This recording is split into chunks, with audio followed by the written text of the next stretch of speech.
muted. There we go. Hello, everybody. Welcome. I'm sorry for being a little bit slow getting the stream going today. Hope you are all excellent. Thank you very much for spending time with me here on this lovely Saturday. We're going to be getting into Ember and all things related. It's going to be a really exciting stream. I got lots to cover. Yeah, that's going to be a good time. We've got development updates to share. We'll talk about how things are going with the development of the game. We'll have a couple of new things to showcase. We'll talk about what our team's currently working on, as well as the big update that went out last week. It was actually yesterday that it went out.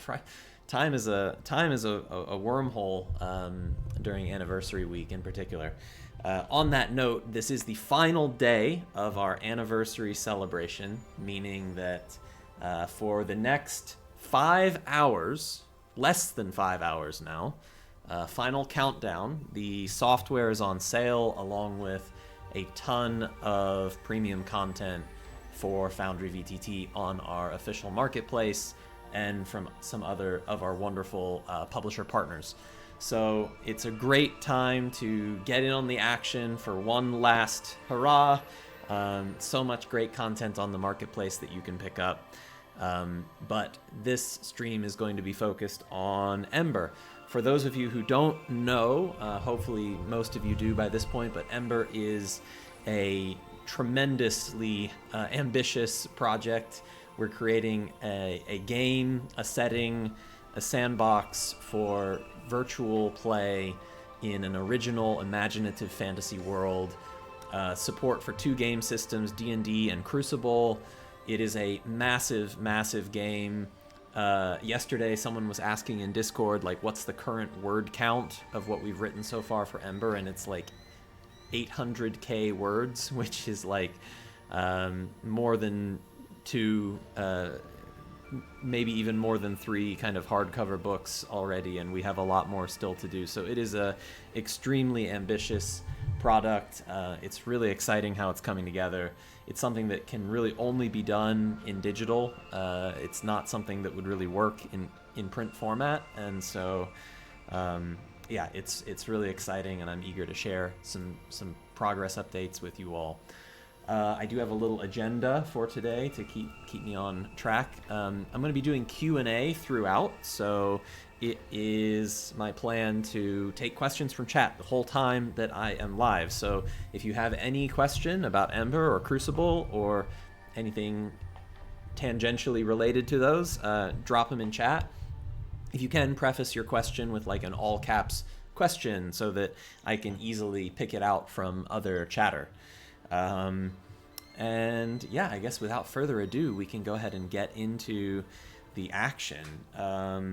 It's been a few months since our last development stream, so a lot has changed since that time. Now, for those of you in Alpha, you're probably pretty up to speed with what the latest stuff is, but for those of you not in Alpha, it's a good chance to give you an overview of where we currently are in the testing process. Now, I'm going to pull this up. Let's see.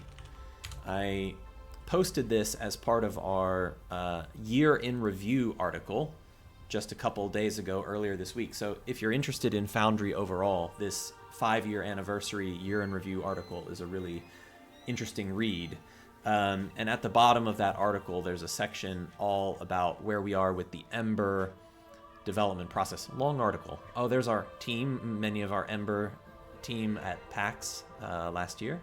But yes, with Ember, we are in the Alpha 1 phase of testing. So what that means is that our Kickstarter backers who had Alpha tier access are testing the game, chapters 1 and 2 at the moment, and chapter 3 is going to be arriving in the coming months, June, July. Probably we'll still be working on it a bit in August, but most of chapter 3 should be in by the end of July, or a good chunk of it at least. and we'll be continuing to refine Chapter 3 as we move into Alpha 2. Now, Alpha 2, that I expect to start kind of at the end of July, maybe the very beginning of September, is going to be a chance for those of you who aren't in the Kickstarter Alpha to get in. Now, that's not available yet, but there will be a paid upgrade if you want to buy into Ember's alpha test process to get your hands on it sooner. Now, I'm not going to talk about that too much right now, but it is going to be priced in a way that the people who got it on Kickstarter still got the best deal. But if you have beta access or early access from Kickstarter, it'll be like a little bit discounted. And then if you don't, otherwise there'll be a way to get into Alpha 2 at that point. So if you don't do that, then Beta 1 will be the next test phase after that. So that's going to be for Kickstarter beta backers starting in late September. Oh, shoot, I'm sorry. Alpha 2 is going to begin at the beginning of July, not the end of July. I'm sorry about that. Beginning of July. So it's coming up even sooner than that. Beta 1, then Beta 2 after that, similar situation, and then early access for everyone else who's pre-ordered Ember. That's going to be the end of this calendar year, is when the early access period is going to begin. Excuse me. We're going to still have a lot of game left to build by the time we're in early access. It isn't going to be the complete game, but it is going to be a massive game by that point. We're going to be continuing to work next year on the remaining chapters of the full campaign, which will be upgrades that go out to everybody. So that's a quick recap of where we are in the development process. Ooh, weird. Whoa, browser. What's going on there? That was a weird one. Sorry, browser was rendering weirdly for me. Something about the OBS capture, maybe. Okay, next thing on the agenda after overall development update, I do have an exciting announcement today. This is a little bit of a surprise, not one we've mentioned yet. However, the Ember lunar dice, which were one of the things that was available on Kickstarter and until now only on Kickstarter, those Ember lunar dice are now available if you did not get them on Kickstarter. They are, in fact, now live in the official marketplace. And so here is our store page for the Ember lunar dice. Now, a couple of important notes.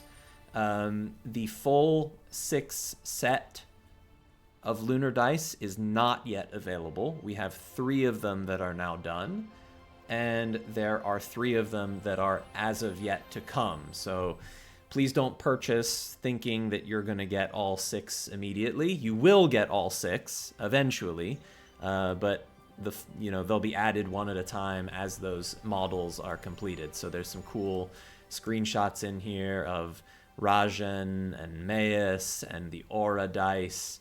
And yes, you don't have to use Ember to use these dice sets. They work with any Foundry VTT world. Now, they will work best with Ember because they'll have integration with the Ember cosmology. But you can use them in any game. And yeah, that's a cool thing that is now available for purchase. We'll be posting an announcement about that on the Discord server in the coming hours, maybe. IRL physical versions of these dice, that would be awesome, but not in the plans for now. Digital only. I'll showcase what these dice look like as I do some rolls, I'm sure, in demoing things. So yeah, it is $30, which seems kind of like a lot for dice skins. I'll give you that. However, for 6 full sets of dice, each set contains all of the full RPG set.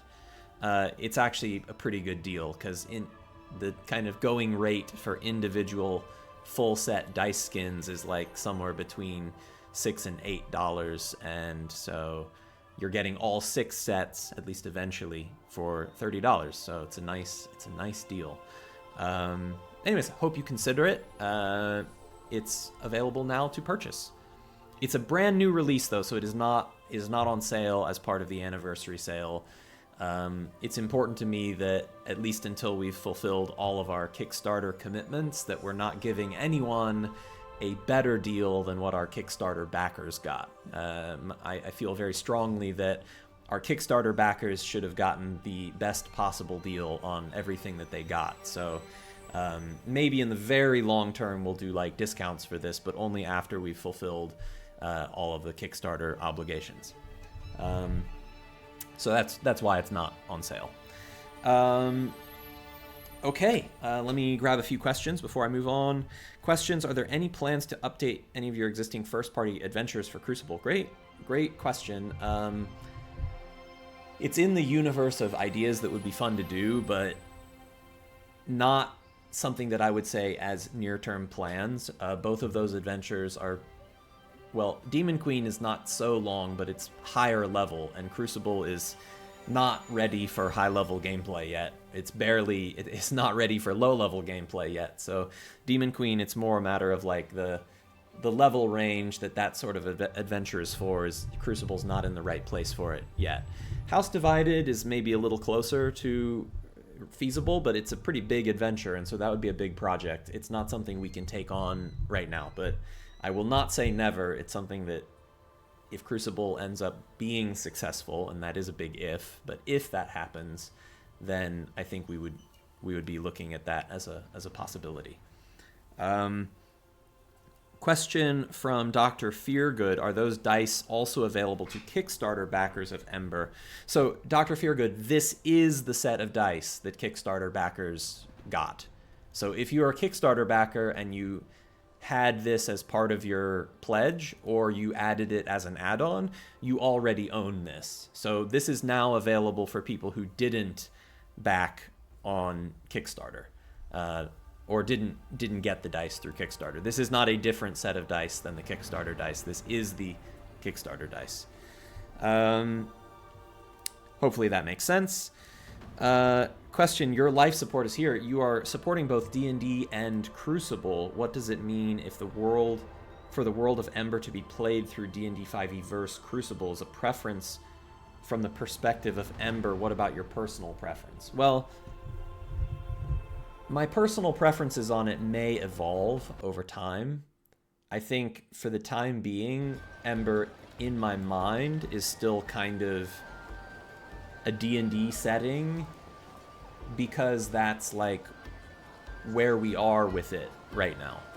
That's where it's playable right now. That's where we're at the forefront of designing it. But I think that so many of the cosmological ideas or the gameplay conceits of Ember are really compatible with Crucible, and I think it's going to be really great in Crucible. And I think eventually, when the Crucible system is more complete and more fully done, and when it's integrated with Ember as a game, I think in the long run, my hope is that Ember will be sort of first and foremost a Crucible game that also supports D&D rather than the other way around. But we have so long to go to get there, it wouldn't be really right for me to say it that way today. Hopefully that makes sense in response to your question. Question from Mute Foxy: I've seen a few modules try and do character creators like what you did in Ember. They all had the problem if a user loses connection midway through creation, they might lose all the progress in their character. Will Ember deal with that problem? Possibly. We could possibly save incremental progress of creation. It wouldn't be that hard to do, so it's feasible. If that ends up being a problem that people actually suffer with in practice, we could add incremental progress saving to creation. I think at the moment that doesn't happen. So at the moment, if I F5 in the middle of the creation process, I have to restart at the beginning when I come back. But there's a pretty clear framework for how we could save progress, and that could be a feature that we add.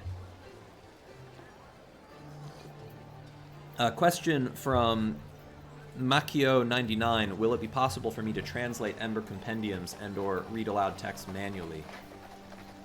Well, it would certainly be possible for you to do it manually. I think that's the only thing we'll be able to commit to at this point. I think Ember, as I mentioned, the word count of it is so astronomical, and we're working on it in such, rapid pace that it's simply impossible for us to commit to any sort of official translations at this time. That is not something that would be possible for us to do. Okay, one more question, and then I'm going to get into some of the material I want to present today. Question from Varus1338. Do I get it right that Crucible 07 is still beta 1 release? Are there any predictions for beta 2? I'm honest, I don't know really what to describe Crucible as in terms of its stage of development. If it's beta, it's barely beta. I don't know that I even think about it as beta. I think it is so far from being done that, if I keep developing Crucible long term, how much is there to do? Well, probably, maybe it's 1/10 done. Maybe if that, maybe 5% done. It's so early on with the system. So yeah, it's probably not right to even think of Crucible as in beta yet. When I use the term beta, though, I was referring specifically to V13 support. So the newest release of Crucible does support V13, but there are bugs. In fact, there's been quite a few bugs. I've been fixing them yesterday and today, and I will have a 0.7.1 patch out later today, which fixes a bunch of bugs that people have helpfully caught and reported. Also some improvements as well. I'll talk about that a little bit more later when I showcase Crucible. Okay, so let's talk Ember, and what we are up to now is we talked about test overview, we talked about Alpha 2 plans, so let's get into the meat of what we are currently up to, which is Ordain. Very, very exciting. I hope some of you caught Kaora's stream last weekend. If not, watching the video replay of that would be a really fun thing to do. But chapters 1 and 2 of Ember are totally complete. Complete, obviously, with a big asterisk that we still need to do more iteration on playtest feedback and refinement and polishing, but all of the Chapter 2 content is in the game.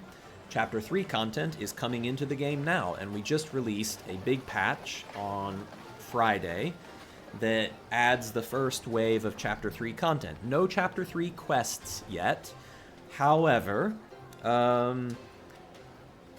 it adds the first phase of iteration on the city of Ordain. And it's amazing to look on the region map at what is in now in that patch for the city of Ordain compared to what Kaora was showing on stream last weekend. You can get a sense for just how much work Kaora did between last weekend and now to get things to this state. Now, Ordain is going to be even more spectacular, even more detailed, even more beautiful. This is just the first pass, first of probably 3 or 4 passes that the city is going to get. So, but this is a huge difference, and this is how the city is looking in Ember in the alpha release right now. One of the things I love so much about Ordain, so it's one of the great metropoli of our world, and a reminder that in Ember every hex represents 1 mile of in-world space. So Ordain, and the artwork, of course, is representative. It's symbolic of the place. This is not to scale. So this is representative of the city, as all of our points of interest are. For example, like Corpin Sanctuary over here. These hexes are 1 mile in size, so that doesn't mean this building is like 1 mile wide. The artwork is, just an illustration, representational. And so, the city is vast. It's the size of Ordain as a city. There are 51 distinct districts. We've done so much world building here. It's something I'm really proud of and something our team really wanted to do. We didn't want to publish a campaign where it's like, there's this huge city, but we don't really have much to say about it. We want to say a lot about it. Every single district has a distinct name, and you can see them all on the map here.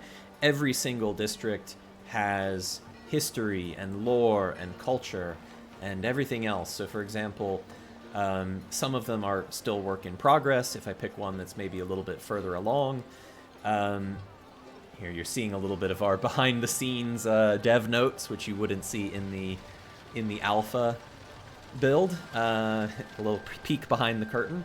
But Westgate, for example, one of the first hexes you might encounter when you come into Ordain for the first time, it's got every single hex has evocative read aloud text of what you to see when you first enter the district, so you can narrate to your players and sound like an absolute eloquent GM with this wonderful text. It's got location details, overview. It's got kind of the high-level notes of what's there. It's got notes on the culture of this district and what makes it different than others. It's got some key landmarks. So if your players are like, "Oh, we're here in Westgate. What can we get into here?" You can just scroll down as the GM. You have things at your fingertips. You can send them to the Firefly Lounge or Westgate Wares, and you know things about those locations. It's got notable locals who frequent the district, and one of the things that we've tried to do with these notable locals in each district is make sure that each local could sort of theoretically stand as like a plot hook if you as the DM were wanting to improvise a new thread of gameplay content. So, you know, these locals aren't long, but each one of them has a little nugget of gameplay motivation to it that can give you sort of plot starters, and that's 51 districts of Ordain, so that's sort of like, you know, 150 to 200 different like plot seeds that are available to you as the GM.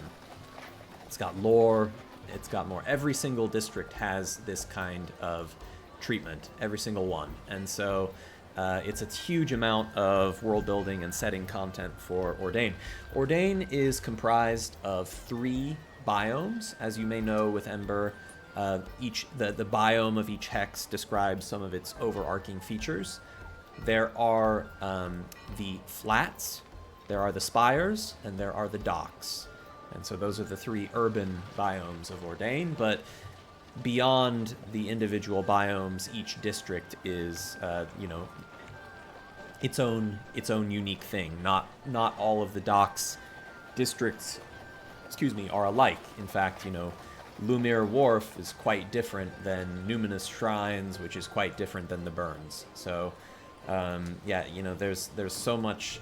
The whole city is a really rich tapestry, and it's going to be so exciting to explore. In addition to all of the gazetteer content that we have on Ordain, we've also been hard at work on setting compendium content relates to the city. There are geography articles. There's a geography article for the Ordain metropolis that provides a really rich overview of Ordain overall. You know, what is its system of government? How is it? What are the social, what are the institutions of Ordain that are most fundamental to the way that the city works? What's its stance on magic and technology? What are the key cultural touchstones? You know, what are its most significant landmarks? Its economy. So there's great world building information here. There's also a full history article that has the kind of historical timeline of the city. And beyond that, we've also been writing a bunch of culture updates. So the Ordane culture page is updated, as well as a bunch of organizations that are essential to the operation of the city. So the Anachronom, the Burnished Hand, Sindaric Sages, House Sever, House Bastila, House Lillefeld. These are all pages that are rapidly receiving writing and lore, and some of them are already very rich with the amount of world building and setting content that they provide. So that's a glimpse of all of the, you know, I see a question, what's the approximate population? Total population of Ordain is estimated as 575,000 souls. So that is the total size of the city at present. And of course, it has 51 individual mile hexes that make it up.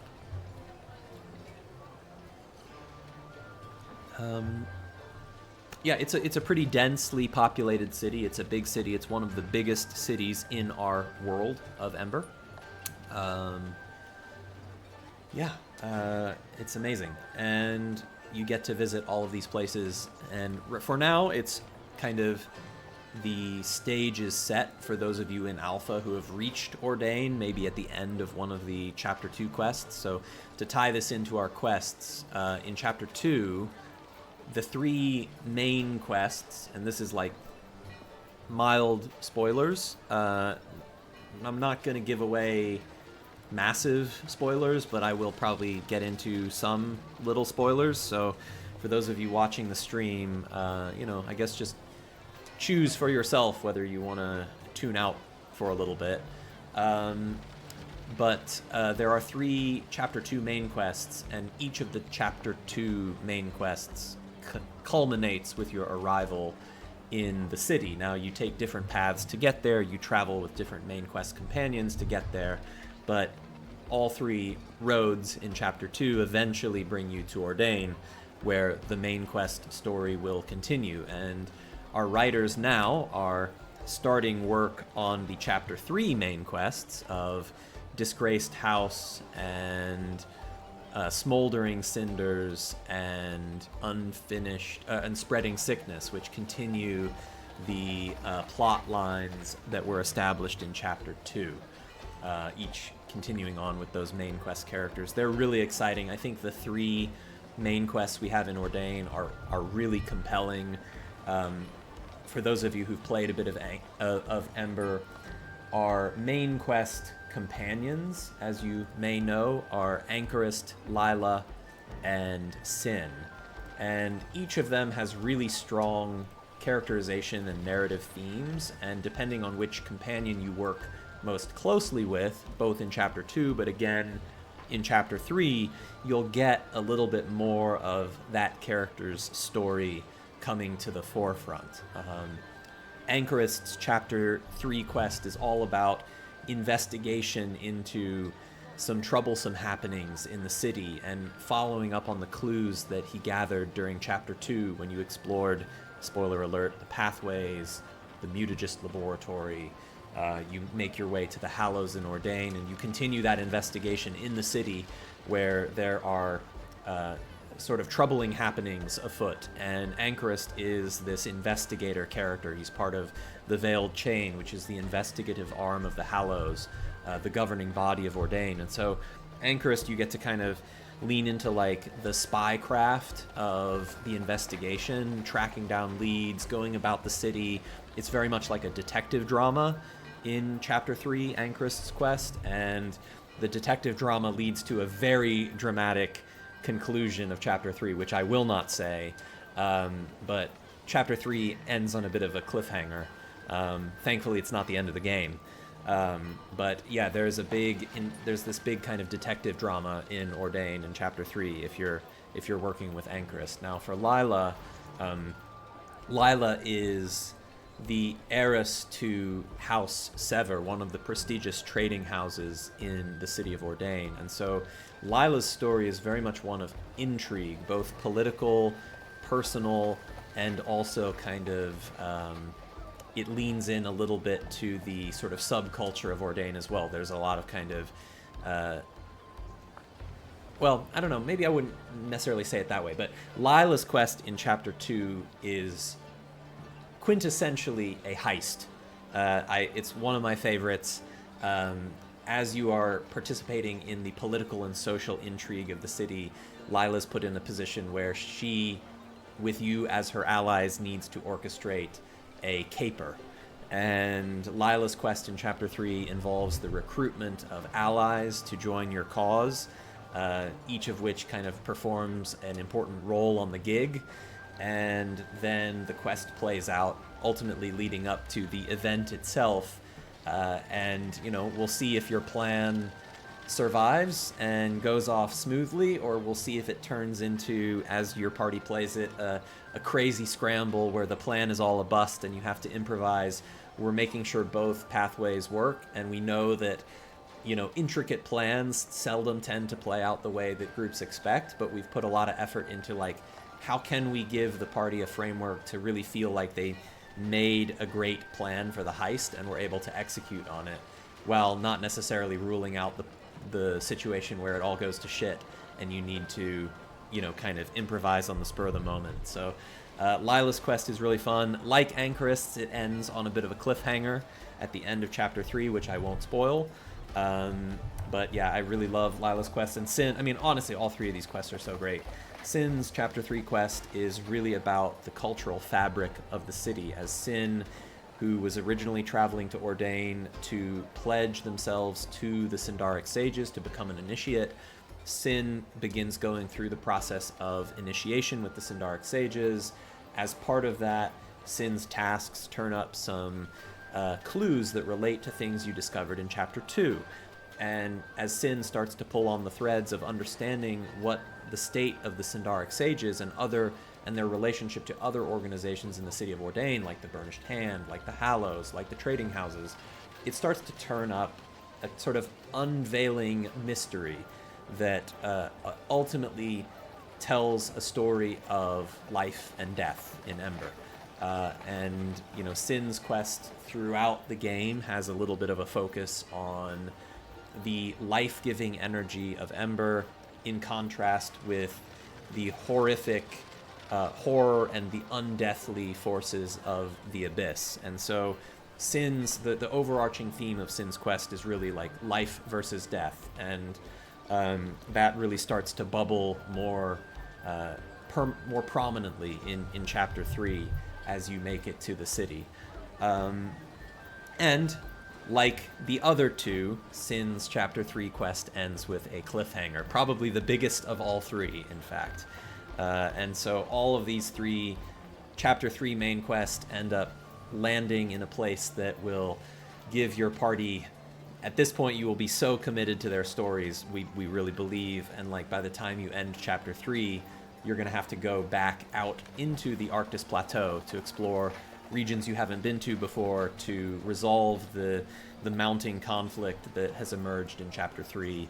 And so those cliffhangers of those chapter 3 main quests are really going to push you and your party on to really want to keep digging at the story as it goes into chapter 4 and beyond. So anyways, that's kind of an overview of what we're up to in chapter 3. The writers are hard at work now, working on those chapter 3 main quests. I don't have an exact date when they're going to become available. It's a big task to make them, but we are internally targeting end of July for when those chapter 3 main quests come online. No promises, though. It's a lot of work to do. All right, let me pause for a moment and let's chat a little bit about like what questions you have about Ordain or about Ember in general.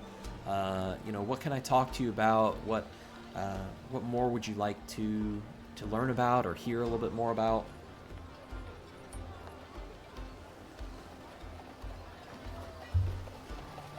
Okay, questions from chat. Raxray asks, if the 3 NPCs are around for several chapters, will they get stronger as the campaign continues? Good shout, yes. As you may have noticed, the 3 main quest NPCs start as, in the D&D system at least, they start as CR2. So they kind of are like pretty effective helpers at level 1. They're still, pretty effective at level 2. By the time you get to level 3, they still help, but they probably need a little bit of a boost. At the end of chapter 2, when each of those characters arrives in Ordain, those main quest characters level up. And so they advance at that point to CR4, I believe. So they kind of skip 3 and they go straight from 2 to 4. And so it's not in the alpha right now, but there is a framework for that. As far as the D&D system goes, though, it's possible that we're going to remake those characters using the, hirelings system that the D&D system offers, because maybe that might provide a more elegant way for us to level them up over time. I'm not sure. It's not going to change anything about the way that those NPCs play, but in terms of the logistics of like how to manage their progression, we might end up using that system. There's still a few things up in the air, but TLDR, yes, those characters level up when they get to Ordain, and that should keep them a little bit more in line with the player character party.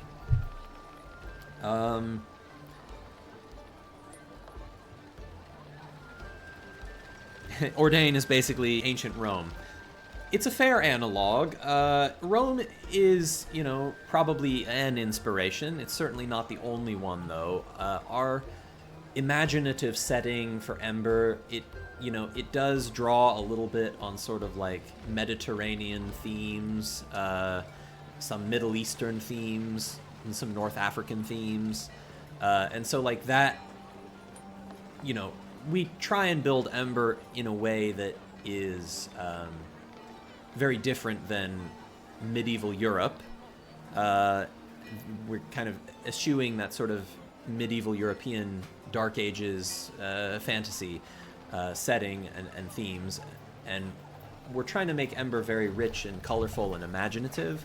And, you know, Rome's an okay analog, but as are other other cities of the kind of, you know, golden age of the Mediterranean, but leaning into the fantastical even more than that. Sidekicks, yeah, I think I said henchmen, but yeah, sidekicks is the correct term. Now, whether we use that system or not, TBD, but that's something we might do. Question from Calceanal. Is the Glass Cannon playthrough, is there a story reason for people not to be able to get into the area over the mountains and not through the sealed door? I think the story reason there, and this is in Forest of Stone where, you know, there's certain hexes that are impassable. I think the story reason is that the cliffs and the bluffs are so extreme. There's a lot of verticality to the landscape. You know, scaling up the mountain to go over would either be impossible or it would require a certain amount of time that you simply don't have, and it's not realistic to do that. So obviously it's like a little artificial to have invisible walls in the game space, but I think the terrain tells the story that these cliffs are just so massive. The difference between the tops of the plateaus in the Forest of Stone and the kind of slot canyons that you're moving your way through, it's just not feasible to climb and to go over. So that's, you know, the narrative rationale that you would give to your players if they kind of push on that.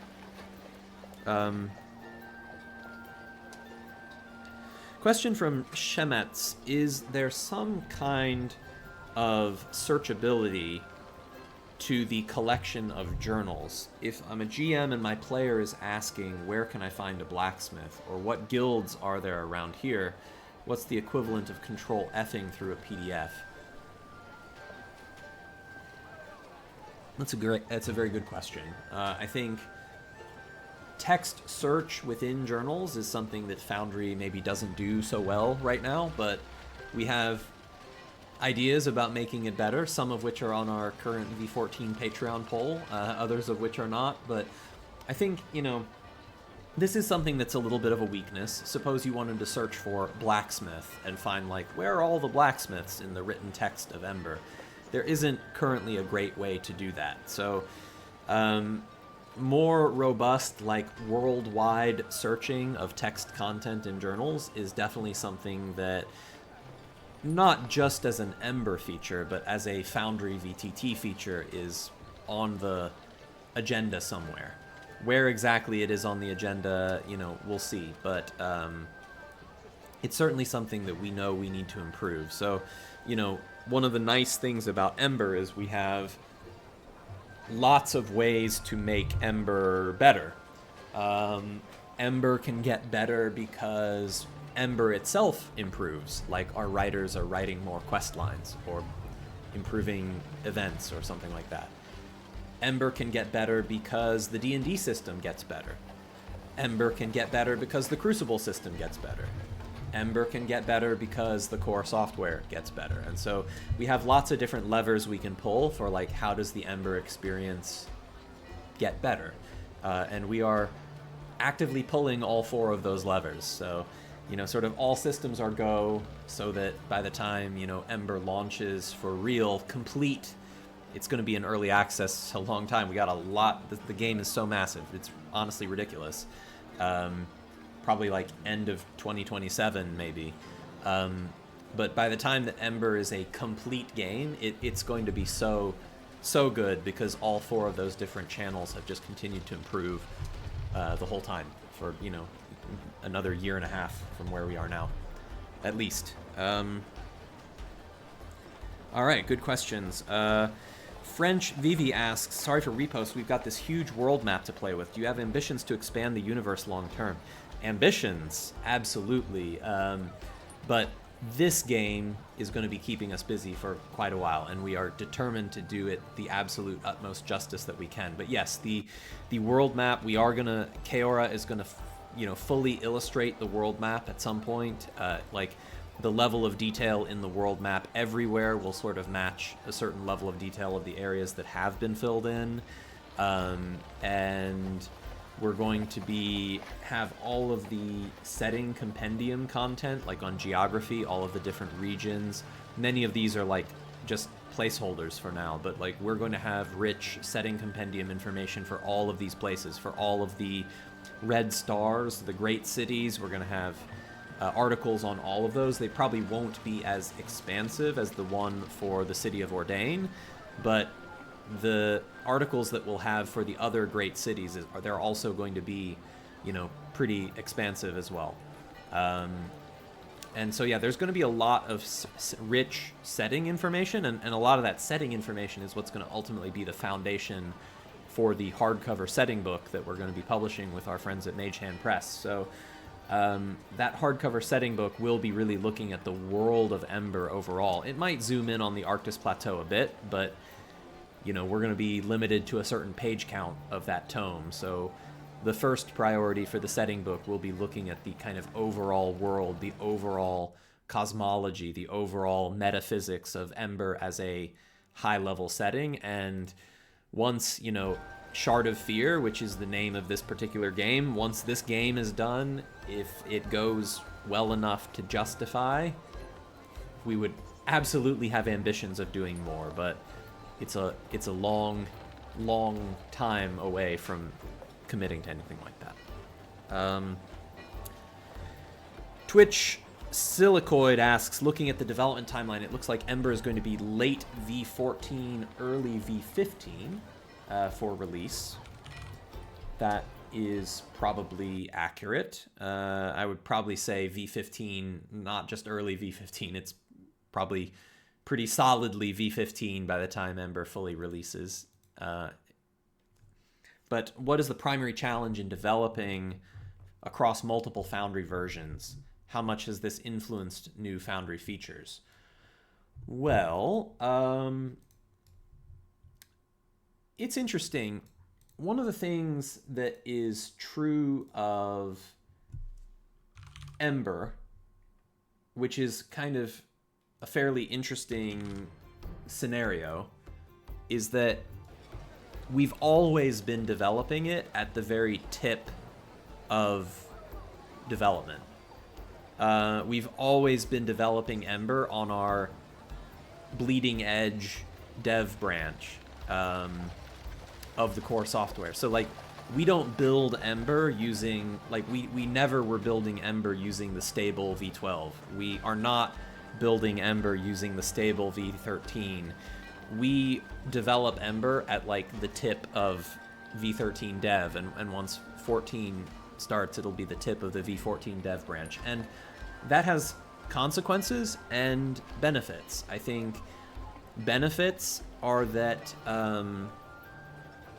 it, you know, gives us an invaluable opportunity to sort of dog food our own product and verify our own compatibility and make sure that the core software isn't blocking or breaking or really screwing us over. And of course, like, it gives us the most time possible to anticipate those future needs. Now, Ember is out in testing now, so we will need to be developing Ember for v13 stable.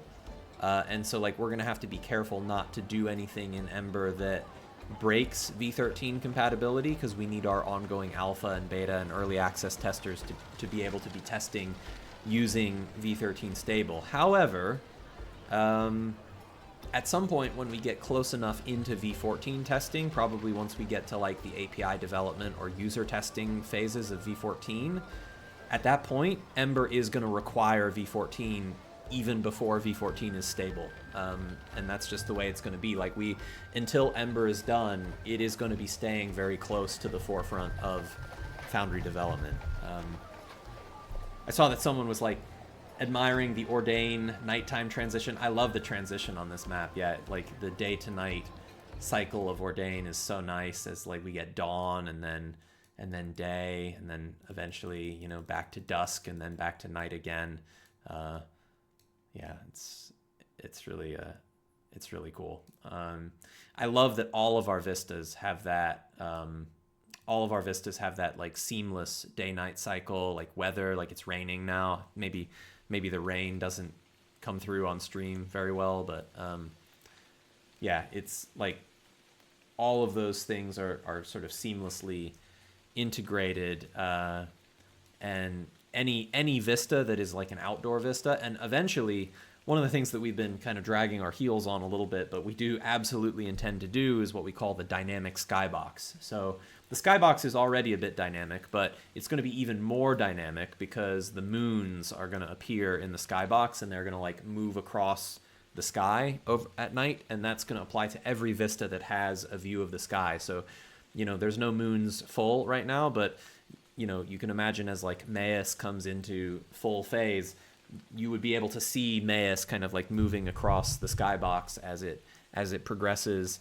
And we'll also have like integration with weather. So like the skybox will change some when it's like storming, like lightning, or there's going to be so much integration between weather and moons and the skybox that you see in vistas. But yeah, all of the vistas that we've done, like, you know, Seawall, or Skybrush or Hellcast, all of the vistas that we've done have like both day and night variants. And so like here as well, like you would imagine like the Seawall skybox, you would be seeing, you know, you would be seeing the progression of moons, you would be seeing cloud movement is another thing we're going to do. So we're going to have like subtle, just sort of slow, steady cloud movement. That's going to be also part of the dynamic skybox. Currently, the clouds just sort of like sit in the same place. So yeah, the skybox improvements are going to be really exciting. That's something I'm looking forward to developing probably pretty soon. I don't know exactly when it's going to be, but probably pretty soon.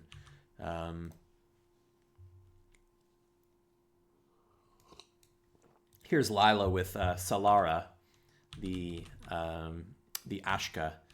Solara is an interesting NPC. The Queen of Scales is her moniker, and it's Solara's quest line that our Heart of Ember backers are in the process of setting up and participating in designing. So that's something that is also currently in progress.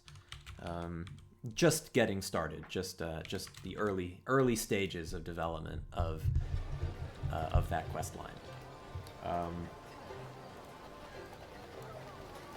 Skybrush at night is another one that I really love because of the like misty kind of like low hanging ground fog. I really love the gloominess of Skybrush at night. It's so moody. Sergorak asks, how bad is the scope creep? Well, it's not too bad. I think like things like I was just describing with the dynamic skybox, like those are things that we've been thinking about for a long time. It's not like we've decided, oh, we're going to do it, and so let's, you know, expand scope. But yeah, you know, there is always creep. Like it's impossible to work on a project like this and not find opportunities to do something bigger or better or different than what you originally planned. So there's definitely creep, but it's, you know, it's been okay, and I'm doing I think pretty good job of managing the tech roadmap on the project. I think where we are with the tech is probably a little bit ahead of where we are with the writing, and so as long as we can stay there, there's still lots of things we need to do from a technical level, but I do think like the technical framework for Ember is further along its global completion progress bar than the writing is. So that affords us a little bit of opportunity to lean into some of those scope creep as they come up, because I think we're on track from a software side. But, you know, software is not the only form of scope creep. Writing scope creep is something that is very hard to resist because there's so many intriguing ideas that we can do. So keeping the writing tight to what we have to do is an ever-present challenge.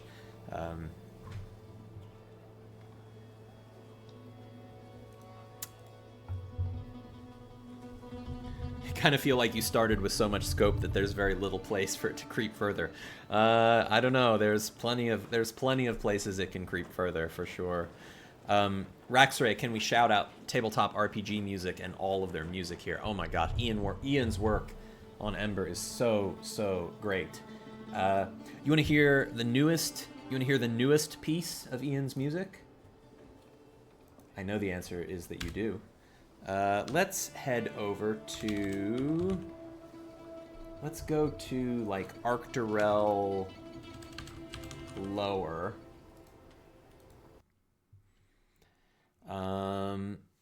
Here's one that just went in very recently.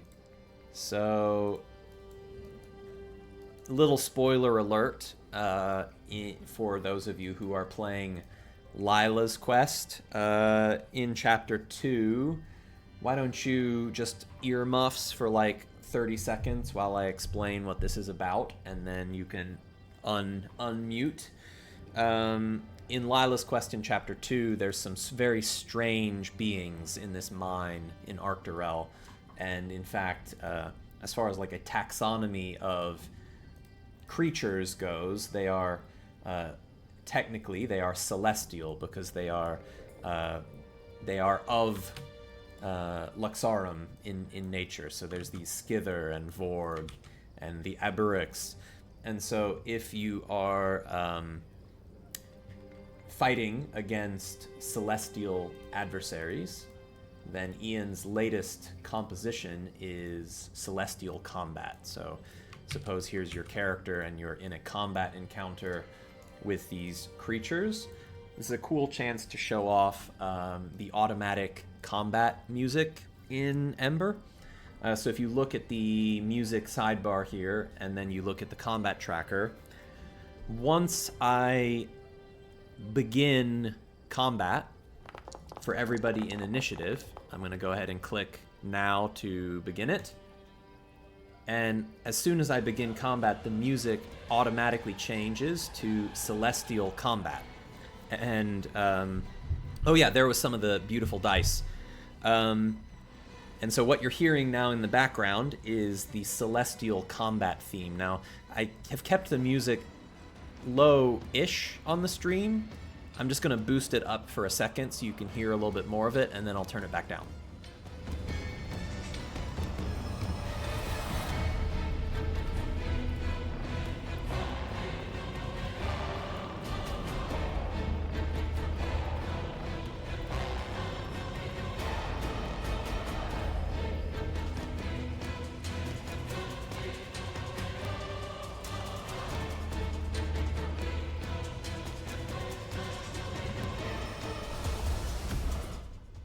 All right, I'm going to turn this back down a little bit.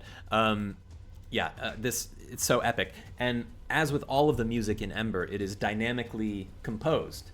This is one of the like coolest flexes that we have, is that the dynamic audio engine is composing this music on the fly using kind of rules of music theory and a framework that we've devised. So as this combat audio plays on and on and on and on for like an hour, it's always going to sound a little bit different. It's always going to evolve, and you're going to hear combinations of layers that you've never heard together before. So, you know, the percussion and the chorus and certain instrumentation might come together at a certain point to like create a certain feeling of the musical theme, and you might never hear that specific combination of layers ever again. You can see, I mean, I know the screen is small, but in the sidebar, all of this little text under Celestial Combat Section 3, these are like the exact, this is like debugging information that's visible for now. These are the exact combination of layers that are playing at the moment. And there's like melody layers, there's percussion layers, there's main instrumentation layers. And as you see the UI shifting, the layout of the UI shifting, the reason that UI is shifting is it's always because there's new layers coming in and fading out, but they're all governed by the same underlying orchestration timing. So, you know, the BPM, the time signature of the piece is maintained, and the new layers come in just as the conductor would bring the instrument in a real orchestra. Our software brings the layer in at the right moment to be aligned in time with the overall piece. And so there's just this like randomly according to a very logical set of rules defined way that the audio soundscape in Ember changes. So these aren't just like MP3 files. There will be an original soundtrack, by the way. So Ian is going to provide like pre-composed versions of every one of these tracks that will be listenable like on Spotify or some, I don't know if it is something that you're gonna have to purchase, so it might not go on Spotify, but there will be like an MP3 album. But what you hear in the game world goes so far beyond just like an MP3, because it is always changing. And for those of you that play Ember, you might not realize it because it's the kind of thing that, you know, you don't really notice how annoying it is that music is repeating until you notice that it's annoying that music is repeating. And so this is the kind of thing that, like, because you don't notice it, you don't notice it. And I think it's really powerful. It's very subtle that you can be in these, you know, you can explore an environment for a long time, or you can play a combat for a long time, and you just don't like start to feel the auditory fatigue of the same things happening. Anyways, I could talk on about the Ember audio engine for hours, but I'll showcase here. If I end the combat, then our audio automatically concludes the combat music, and it automatically returns to the Arcturel lower exploration music. Now, it sometimes takes a minute to wrap up because it's got to finish, you know, it's got to finish the segment that it was playing, but there is this just like very seamless transition where it will switch over. I think it should. It actually seems as if it's perhaps not right now, so Ember's still alpha. I might have hit a bug. I would have expected it to switch back by now, so the environment certainly did. Let's activate a different scene. I'll have to, there are some bugs, but you know, you get the idea of what in theory would have transpired. Oh, this is a fun map.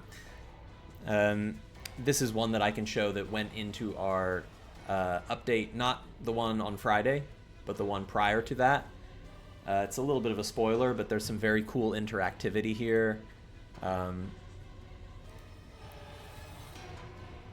Okay, the Celestial Combat just doesn't want to quit, so I'm going to refresh the game because it's going a little bit too hard now. But yeah, little bug there, but we'll fix that kind of thing up. There's a real mix of moods. I see a question from Twix. Can you put a style for the audio system? Would you prefer something darker or more cheerful?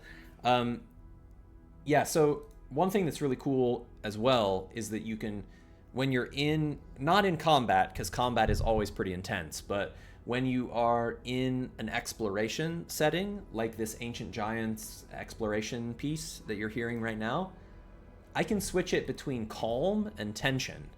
So what you're hearing right now is the calm version of the soundscape, but I can switch it to be the tense version of the soundscape. And that calm versus tension toggle is so great for adapting to the tone of whatever gameplay is happening right now. So I'll let you listen to the calm version for a minute, and then in a second I'll switch it to tension, and you'll be able to hear the difference. There's some really cool interactivity in this scene. If I activate the Bastion Apex defenses, someone says make it louder. All right, I'll boost it up a little bit. I activate these defenses. The tower comes alive, and you can use these defensive turrets, and you can use these barrier pillars that progressively get damaged and then broken, and when they break, the defensive walls around the perimeter of the tower start to fail. It's a really cool gameplay sequence that happens here. Yeah, I love this. Love the interactivity of this one.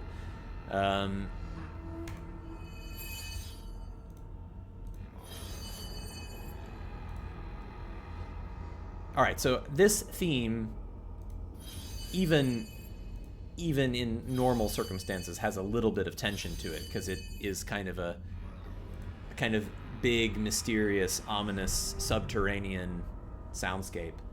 But if I switch to the tension version of it,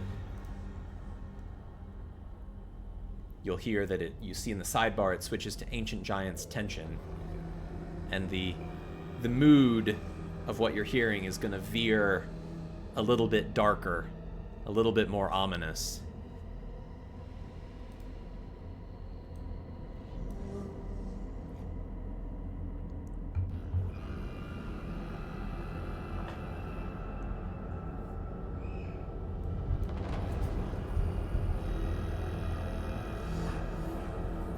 It's subtle, but you hear those like big swells, and the layers that get used change up. Well, there's some that remain in place in common, but yeah, just a more tense interpretation of what you're experiencing.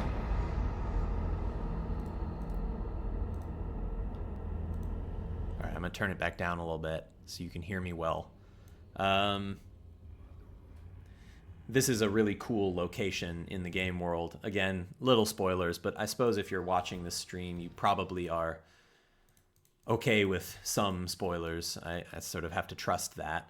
But there's a location in the pathways called the Primordial Bastion that has this great orb at the top of it. It's kind of like a lighthouse of sorts.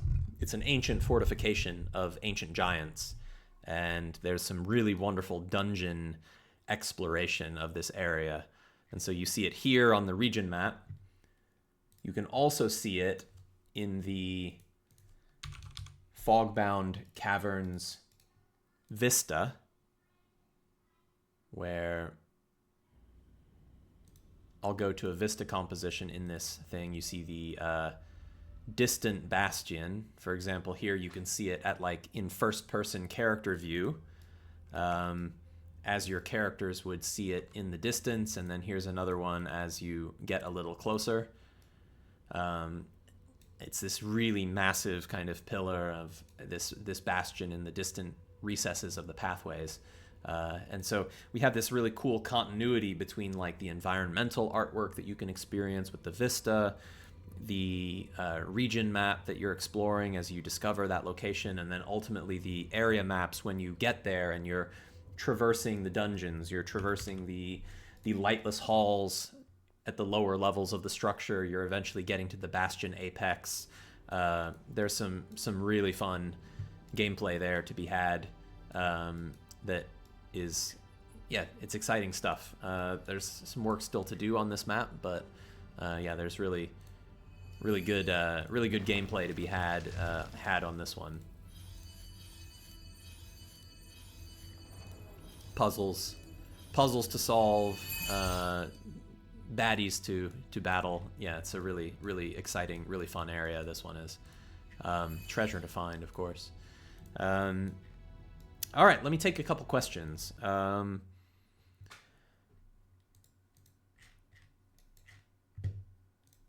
questions from chat.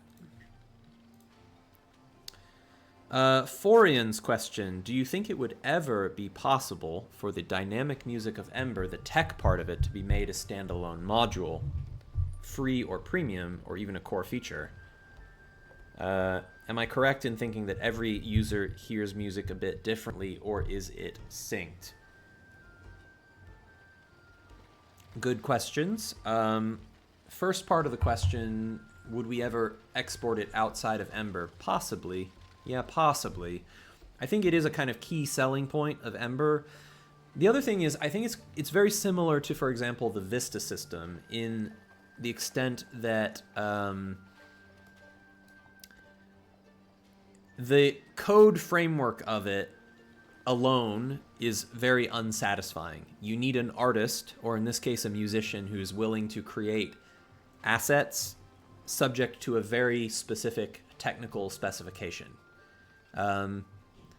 Now, I suspect that some people would do that if that specification existed. I'm not trying to say like, oh, no one would take advantage of it, no one would use it. But I do think that like if we pushed out a Foundry feature that was like Ember's dynamic audio engine is now a core feature, like I think almost nobody would use it. So, you know, it's a tricky balancing point in terms of like, who are we developing that feature for? And, you know, if we build it, would then all of the musicians out there in the world who are doing TTRPG music, would they start changing the way they compose? Probably not. Would you then be trying to like make music yourself to fit into that system? That's then getting into the situation of, are we just giving a tool that pushes people to do like AI generated music? I don't know. Like that wouldn't feel great. So I don't know. It's tricky. Like with these systems of Ember, like we can absolutely do it because we have both the tech and the artist. That goes for Vistas as well. But the tech is useless without the art, and the art is useless without the tech. So kind of has to go together or not at all. And you know, how to do that? I don't know. It's a tricky one.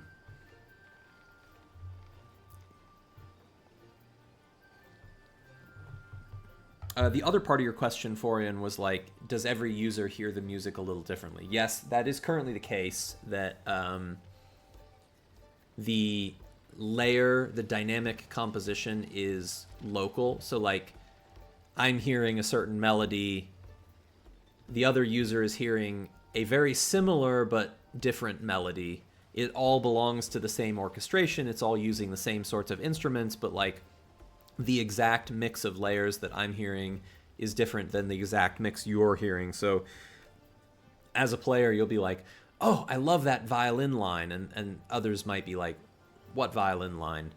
But I think that's probably a pretty minor critique. It's also one that if it becomes something that is really important to people, that their audio be more of a synchronized listening experience, there's ways that we could do that. So like we could have the GM decide like which layers are going to play at the next shuffle, and then the GM could broadcast that configuration to all clients, and we could have all the clients follow the same set of instructions. That's something we've toyed with the idea. Like, I know it would be feasible to do that. It's just not something that we've invested in.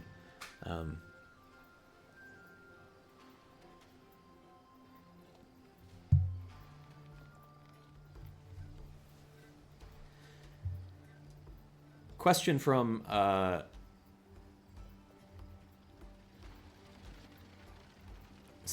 Rackstray: will the Primordial Bastion Vista flicker in the distance as described in the event? You may know some aspect of text that I don't know.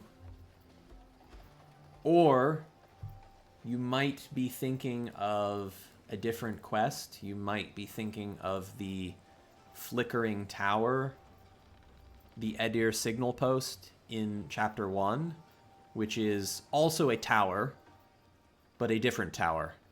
And that one does flicker. Or maybe not. Maybe you are thinking of the primordial bastion, and maybe there's some aspect of it that I am not thinking of at the moment. But no, at the moment, there's no flickering of it in the Vista. Although if that is a thing, then maybe I need to look into whether we can do something.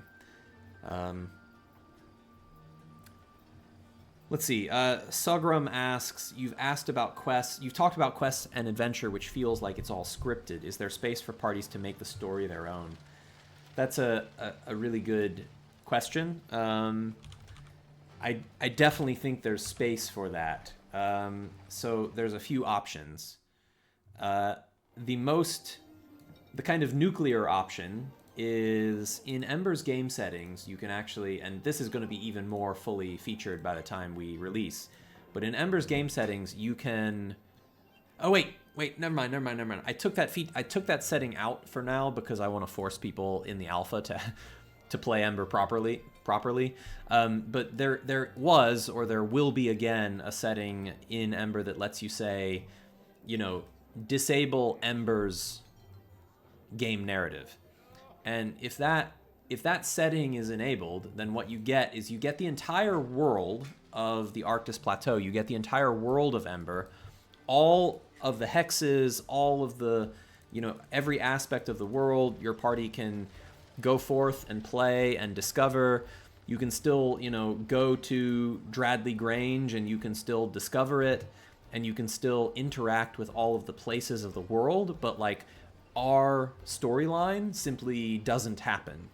And so that allows Ember to be used purely as a setting without the campaign. And so you can have some control over I want side quests enabled and I want random standalone events enabled, but I want main quests disabled. There'll be that kind of granularity where you can choose do you want to experience our main quest or do you want to homebrew your own? That's one layer of making Ember your own. Another layer that's possible is you can create your own events. You can create your own quests. So instead of playing our quests, you can make your own quests. And I don't mean just you can ad lib them. I mean you actually can use the same construction set tools that we use to make a quest like this. You can make your flowchart, you can make all your events, you can configure the automation for it, you can set it up exactly the way you have access to all of the same creator tools that we have access to in defining these quest lines. So all of the ways that we make Ember, you also are empowered to make your own quests in Ember. So that's another thing. And then in terms of suppose you are playing our game, but the party is just going off the rails, we try and be cognizant of that. I mean, Ember is an open world game. We are intentionally approaching it where there isn't a prescribed order of quests that have to happen. It's quite non-linear, and even inside our quests, the gameplay of our quests is non-linear. So, you have a quest like this one where at various stages in the quest, you're going to be tackling it in a different way. The players might be approaching events in a different order. They might encounter one thing first or the other thing first. We try and be very flexible in the design to accommodate the possibility that and not just the possibility, the guarantee that different parties are going to engage differently with our world and have different experiences. We want for no two groups that play Ember to have exactly the same experience. And that starts, as soon as chapter 1, minor spoilers, but you reach this point in chapter 1 where you kind of have to backtrack, and there's this kind of fork in the road where you're going to go north or you're going to go south, and that's just the very tip of the iceberg in terms of the way that the choices that groups are going to make are fundamentally going to branch out. And of course, at some point both quests converge again, and then in chapter 2 there's more of sort of a four-way split that can happen. So, and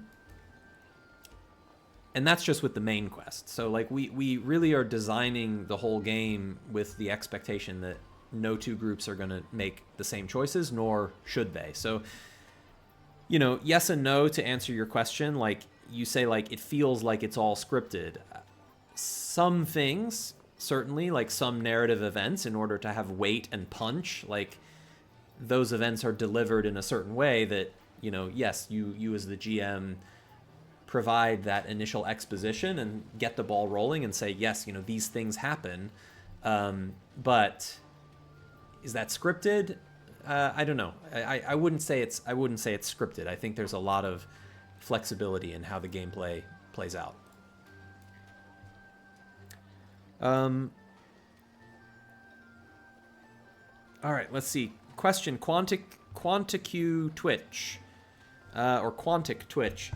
Can creators use Ember and create content for free or premium? So that sort of aspect of licensing is something that we haven't finalized yet. I think there is a desire among the team that once Ember is done, we like the idea that creators can make Ember content that uses Ember, that extends Ember, that writes your own adventure or side quest that can be optionally added in. That kind of modularity is something we really like and really want to have. Now, what we haven't figured out yet is like, what are the licensing terms by which a creator would be allowed to do that? There's going to need to be some rules, especially if you're making money. There's going to need to be some sort of rule about like who can do that, or how does that work, or how does it benefit us in return. To some extent, although, you know, I also recognize that if people are making stuff for your product, they are doing you a huge service, even if you're not making money off of it. So there's going to need to be some license, and what the terms of that license are remains to be seen. It might be a custom Ember license. It might be an existing license that's out there in the TTRPG ecosystem, or it might be none of the above. Those are decisions that we're going to face once Ember is closer to complete. Now, as far as like free content goes, I think that I can say more confidently. I think there will be some sort of like fan content policy. Again, what exactly the terms of it will be TBD, but if you're making like a side quest that you want to distribute for free, that's something that we certainly will want to enable. So like your side quest would be an extension module that can depend on the main Ember product, and everything can work really smoothly with that sort of dependency relationship. So we'll see the details. Right now we're too much in the midst of creating our own game, and that feels a little bit, you know, kind of far-fetched from where we are right now. But yeah.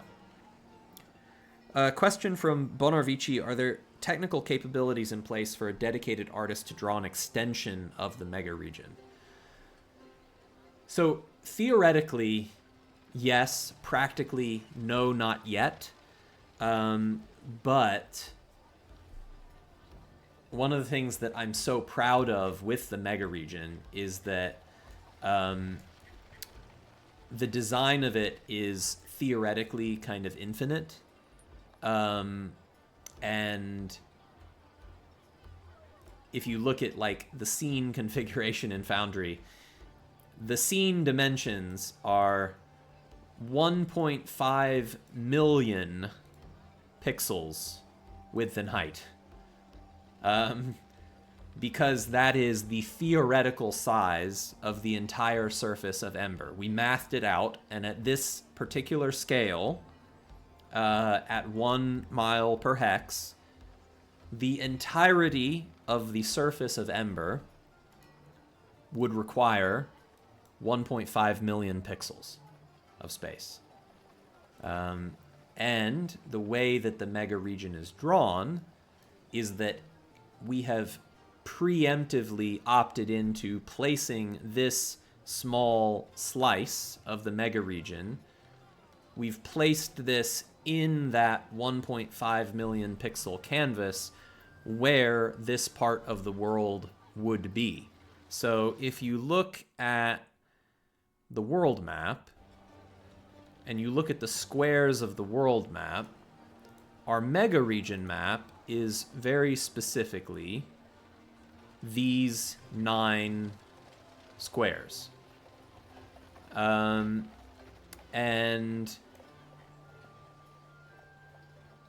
Or no, sorry, 16 squares?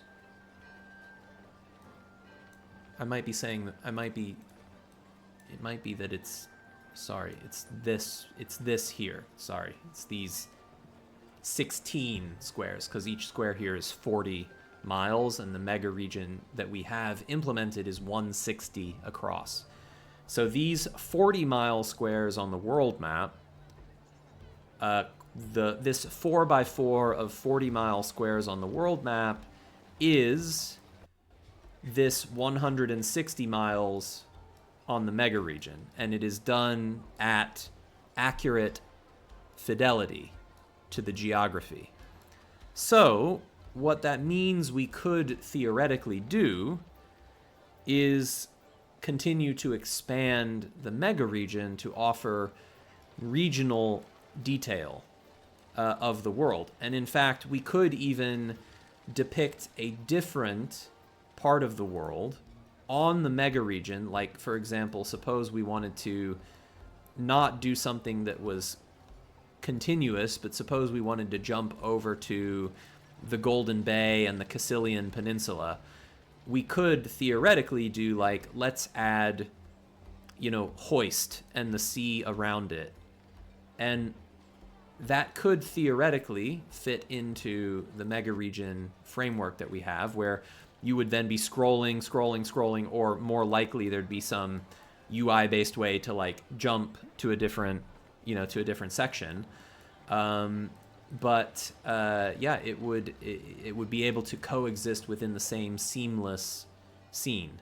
And I see people asking, like, doesn't this have a massive loading time? Well, we're not loading 1.5 million pixels. It's a very clever technology that we're loading 2K pixel tiles only for what is on your screen at a given time. So if you see, for example, when I scroll out really fast, there is like a momentary texture pop. And that momentary texture pop is because new tiles of the region map are loading. So we don't load the whole thing. We load it in a tiled setting where there's hierarchical tiles for different zoom levels as well. So we only load like the minimum set, and we only retain in memory the minimum set of those 2K pixel tile textures for what you're looking at on your screen. And that allows us the possibility of kind of scaling this more or less indefinitely. Just the way that, like, Google Maps used to work. New Google Maps has even fancier tech, but do the tiles also render into 5-foot scale battle maps? That would be way too awesome, but no. No, it is not in fact that seamless. Although I would love to add a feature where, like, if you zoom out and you hit the maximum zoom and then you, like, keep zooming for, like, a few more clicks, I would love for it to automatically take you to the world map. And then if you zoom out and you keep zooming for, like, a few more clicks, I'd love it to, like, automatically take you to the Cosmos map. I think that would be sort of fun. I don't know if I'll do it or not. It might be kind of annoying as a UX for people who, like, instinctively zoom out, but I do think it would be kind of fun if, like, you're on the world map and you zoom out and you keep zooming and then you, like, pop up to the Cosmos.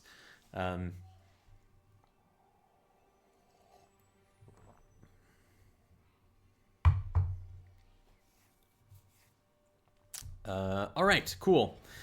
One or two more questions, maybe. Oh, yeah, very zoomed out. We'll zoom all the way back in. And another thing, when we're way zoomed out, this is serving a lower fidelity set of tiles. So it's not serving all of the high-res tiles. So it downgrades to smaller, like lower fidelity tiles. And then as you zoom in, the fidelity of what you're seeing sort of seamlessly improves. So it's a very clever technical solution.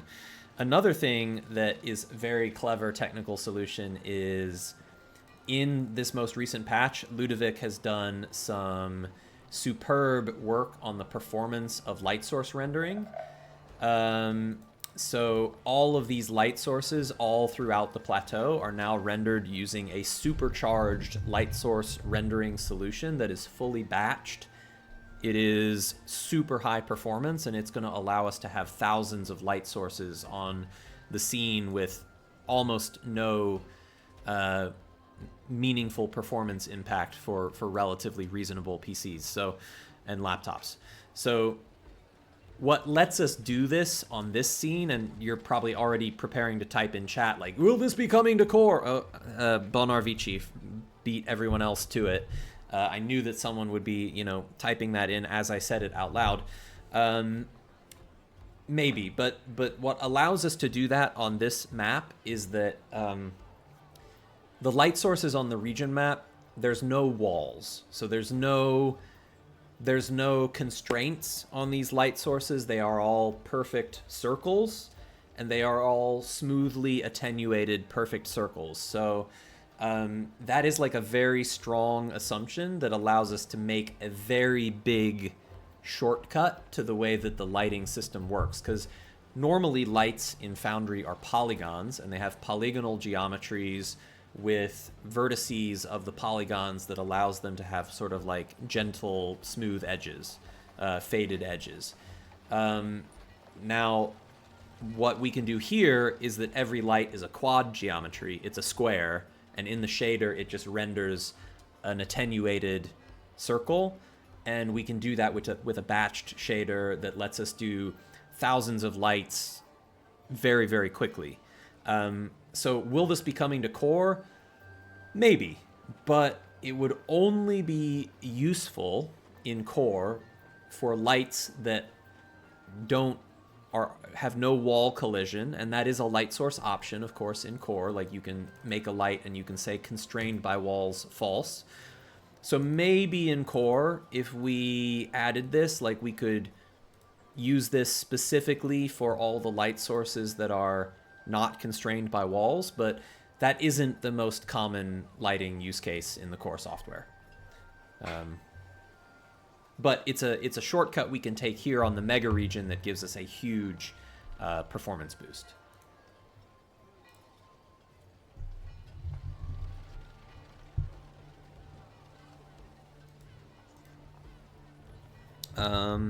When you say batched, is that like a library thing or something else? Batched is a concept in Pixie and in WebGL, which is able to customize the renderer to do multiple pieces of work at the same time, in sort of in parallel on the GPU. And so I'm going to probably get a few of these concepts a little bit fuzzy from a technical perspective, but when you are rendering unbatched, each draw call that you make is individually saying, GPU, please draw this. Okay, thank you. GPU, please draw this. Okay, thank you. GPU, please draw this. Okay, thank you. We'll draw like one thing at a time. When you are rendering with a batched shader, you're saying, GPU, please draw 100 of these things. And the GPU can just do all 100. And so, it's basically rendering all of these calls in all of these lights in a single call, or in a small number of calls that's doing like several hundred each, rather than saying, one at a time, okay, do this one, okay, do this one, okay, do this one. And so like at a sort of abstract level, it's just parallelization. But in order to parallelize, there's very specific requirements on the GPU. So we can't say to the GPU, draw this token and this token and this token and this tile and this token and do them all at the same time, because each of those needs to be a separate draw call because they're operating on different textures in GPU memory. So you can only batch in certain circumstances where the uniform values that are loaded into the draw call in the GPU are shared across everything in the batch.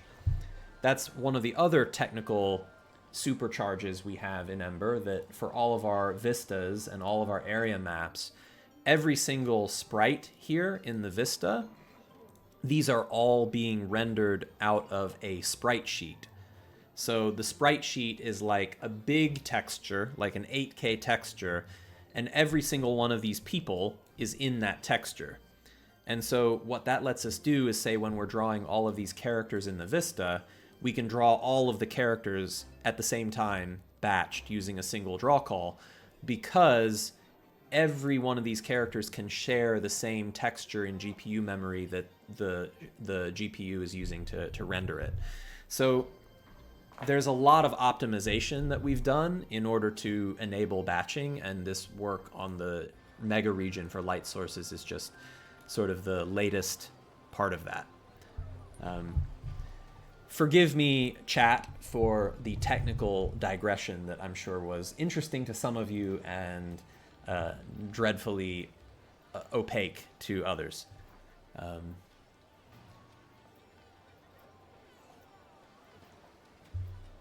All I understand is shiny. Yes, very shiny. And one of the other things we were able to add as part of this is before the latest update, lights would kind of like sharply flicker on and off. Now they have a smooth, gentle fade. So as I transition to day, the lights gently fade out rather than like a sharp. It's a very subtle, like perfectly seamless transition, which is really nice. It's not like a... Like in Core, when you configure a light, you can give it a darkness threshold, and when the darkness level passes that threshold, the light just like sharply turns on or off. So it's like a sudden switch.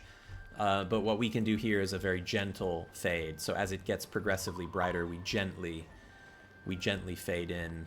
We gently fade in the light. Sorry, game event. I don't want to do you right now. You can also see the really cool like shadow casting like on these towers as the time of day progresses, the little shadows, the weather, like all the little interactive elements on the region map as like the time of day advances. Really just like fun little detail flourishes that we can do. Okay, I am probably at about the halfway point of the stream. So what I want to do is I want to switch focus over from Ordain to talking about Crucible, which is something that I'm very excited about, and I hope that you are all very excited about it as well. One of the biggest milestones in the latest patch is it adds support for Ember to run on a Crucible world. Now, you can't play it yet, the quests aren't added yet, but you can import the region map, and you can import the journals and the setting compendium content, and you can do character creation. And so that is the very first step is you can now create Crucible characters in Ember, and I'm really excited to spend some time going through that character creation process with you and showing off all the cool talents, showing off how beautiful it is. I'm really excited. So what I'm going to do is just go to an AFK screen real quick. I'm going to go use the restroom, and when I get back from AFK, we will do a giveaway. I said there would be giveaways, so we will do one.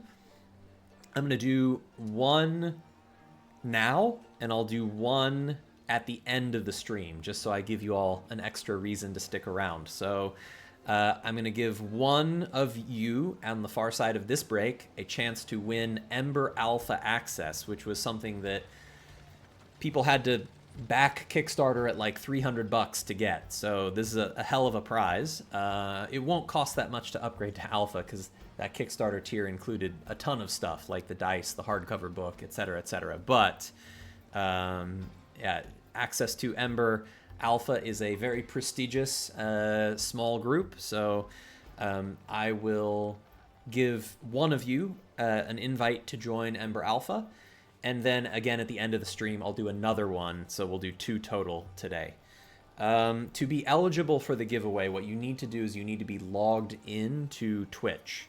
So you need to be signed in so that you show up in the chat list of people that are watching the stream right now. You also need to be here because if you're drawn, you're going to have to say something in chat to accept your prize. So don't go AFK right now.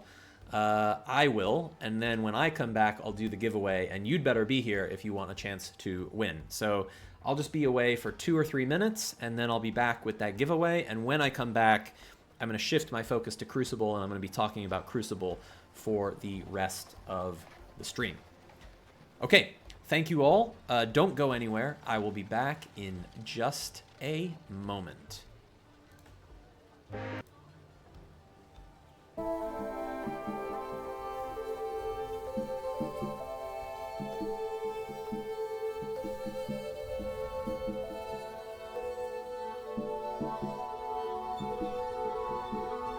Hello, I am back. Thank you all for sticking with me, and I'm ready to do the first giveaway of the day. So I mentioned I'm going to do 2. I'm going to do 1 now and another at the end of the stream. So for the 151 of you who are logged into chat, you have a chance to win access to Ember's ongoing alpha test, which is a pretty exclusive prize. If you already have Foundry icon is gone. Yeah, let's give it the Foundry. Let's give it the Foundry logo. If you already have Ember Alpha, you can still win. I'll give you a second access key that you can give to a friend. So go ahead and cross your fingers and hope for good luck. And the winner of the Ember Alpha giveaway is Poltergeist. Poltergeist.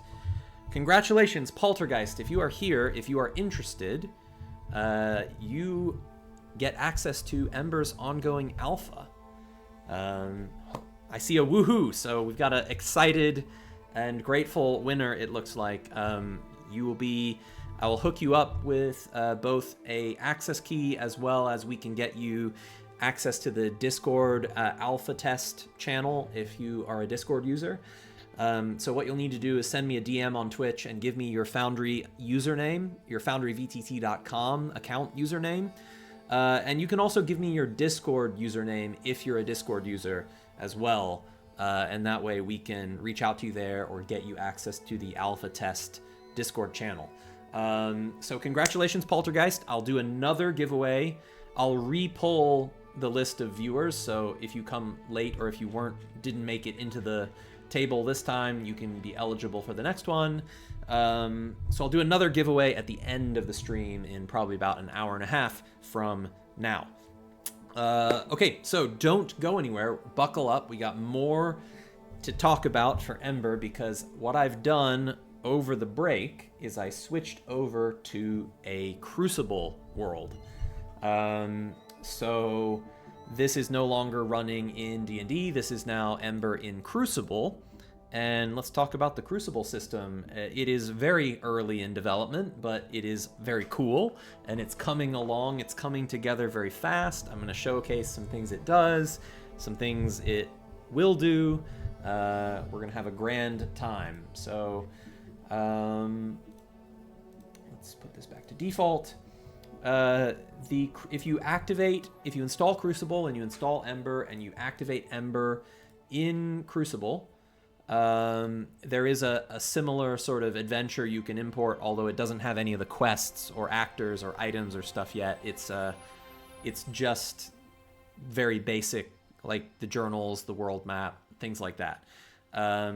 The quest content that will make Ember playable will be coming soon. I don't know how soon, but hopefully Chapter 1 compatibility can be around the end of June. So hopefully only about a month away before you'd be able to try playing Crucible with Ember. Now, whatever test phase Ember is in for D&D, I really need y'all to understand it's much earlier on with Crucible, like barely able to be called alpha. It's just, you know, it's going to be a really long-term big project to get the system to where it will eventually go, but it's very exciting, and I hope you are all excited by that as well. So Crucible, I don't know why these would be foldered if I was correctly in a new world. I'm going to ignore that though. Crucible is a system, a modern digital-only system for playing tabletop RPGs online. Its biggest selling points is that it is a classless system. No classes. It has a free-form, talent-based progression system. It's not a D20 system. It uses a dice pool of anything between D4 and D12. And it is very automated for a very fast-paced and heroic playstyle that should really play excellently well with the kind of subject matter that we write for Ember. So it's going to be really exciting to see those things come together. So let's talk character creation as the first port of call. So maybe you're already familiar with Crucible character creation. Maybe it is new to you. But in Ember, the Crucible character creation experience is sort of supercharged because while normally in the Crucible system, your character creation process is that you choose an ancestry, you choose a background, and you choose talents. But in Ember, there are additional steps of character creation. So I'm going to show how that looks. Just like when you're playing Ember in D&D, this starts by clicking Create Actor, and you're going to create a hero character in Crucible. So we'll do like Creation Demo, and we'll start creating our hero character. And it takes us straight into this UI, which is the character creation interface. And the first step of character creation in Crucible is Ancestry. So all 16 of the unique Ember ancestries are supported, and they all have their Crucible specific features and boosts and their talents that you get at creation. So I think it would be fun to go through those quickly or not so quickly. I don't know. So every ancestry in Crucible gets some initial ability score boosts, one that is a primary and one that's a secondary. Other ability scores start at 1. Ability scores in Crucible can be increased as you level to a maximum of 12. So starting at 3 or starting at 2 is a little bit of a leg up on your overall character development journey, but it is not a massive thing. You know, a typical human would have kind of an ability score of 2 in most things. So starting with a 2 is sort of normal. You get more ability boosts as part of character creation as well. So you'll see how that looks. So you get those. Each ancestry in Ember also has both a damage resistance and a damage vulnerability. So there is one particular damage type that your ancestry is resilient against, and one particular damage type that your ancestry is a little bit vulnerable to. Resistance and vulnerability in Crucible, it's not like D&D where it's like halved or doubled. That would be very extreme. Resistances and vulnerabilities in Crucible are additive, so like +3, -3. If you were an Altira and you're damaged by poison, you would take 3 less damage because of your resistance, whereas if you were damaged by electricity, you would take 3 more damage because of your vulnerability. Each ancestry in Crucible also has a size, which defines the hitbox size of your token on a gridded map. So an Altira, for example, is a 4-foot square, while smaller ancestries like a Keth would be like a 3-foot square, or a larger ancestry like a Korak is a 5-foot square. The size of your token on battle maps affects aspects of mechanics like engagement, so it does affect gameplay in a meaningful way, whether you're larger or smaller. Each ancestry also has a stride, which tells you how fast you can move with a single action point. So Crucible is an action point economy for combat encounters, and 1 action point buys you your stride worth of movement. So for example, a Drakon can move up to 10 feet with a single action point, while a Wirren can move up to 12 feet with a single action point, but a Korak can only move up to 8 feet with a single action point. Every Ancestry in Crucible also has a talent for their lineage that is really cool. So Altira can become, they're immune to the diseased condition, which is really powerful because the diseased condition in Crucible prevents you from being able to recover health. And so being diseased kind of prevents you from healing. So being immune to the diseased condition is a really powerful passive bonus. Their Tiraphic transformation allows you to spend a heroism point to transform your body, gaining radiant damage resistance. You deal radiant damage bonus, and you get boons to your use of the intimidation skill as you take on this Tiraphic visage for up to 1 minute. Heroism in Crucible is an interesting mechanic. There are three resources that are used in Ember. You know what? Here's what I'm going to do. I'm going to create one character all the way through so that I can pull up a finished character sheet to show you when I'm talking about some of these mechanics, rather than only doing it one step of character creation at a time. So I'll come back to character creation and we'll go through each Ancestry one at a time. But for now, I'm just going to go through the whole process so you see it end to end. And then we'll cut back and talk about the different Ancestry talents because I think they're all really cool. So suppose I just pick Altira for now. The second step is attunement. I'm choosing one of the cosmological bodies in Ember's system as my cosmological attunement. We'll do Aura. That also gives you a talent, Aura attunement. I'll talk about those in a bit.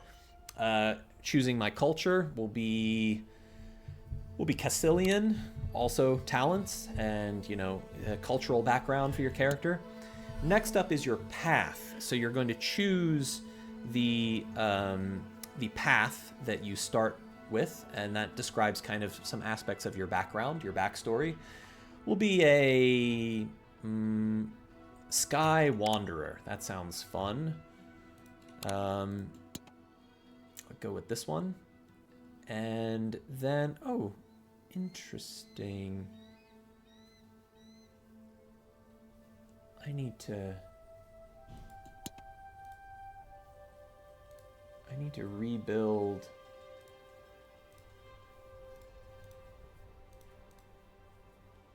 Oh, curious. Why did those talents not show up? They were doing that before. I might have just found a little bug, but it's kind of a minor one. Like the path. Oh, weird. Now it is. Weird. And this one's only showing one skill, but not two of them. All right, well, I have a little debugging to do with why these acquired talents aren't showing up. But as part of choosing your path, you will also invest 9 ability score points. So the ability scores in Crucible: Strength, Wisdom, Toughness, Presence, Dexterity, Intellect. There are 3 physical abilities: Strength, Toughness, and Dex.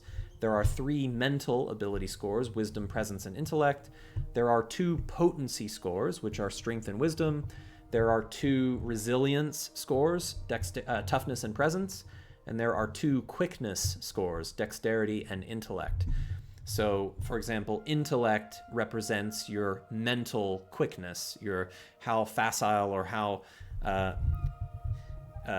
fluent, how quickly you can solve problems, or your toughness, whereas your presence and toughness represent your physical and mental resilience, respectively.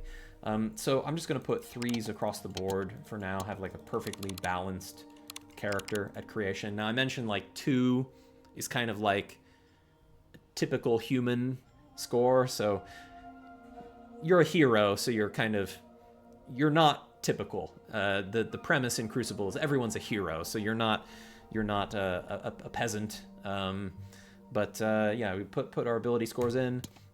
The next step is the most exciting one, and this is where Crucible really shows what makes it shine. So we go into the talent tree, and you are going to invest across this tree of talents, which is only a part of what the eventual talent tree will be. This is just the first couple tiers of the talent tree that's going to eventually be much bigger. But character development in Crucible relies on the investment of talents throughout this tree. So you have things that you start with for your origin, like your Altira lineage or your aura attunement. And then there's some other things you got from your path, and then we're going to branch out from there. So suppose I want to make a spellcaster. I'll take the Rune of Control, and I'll take the fan gesture, and I'll take the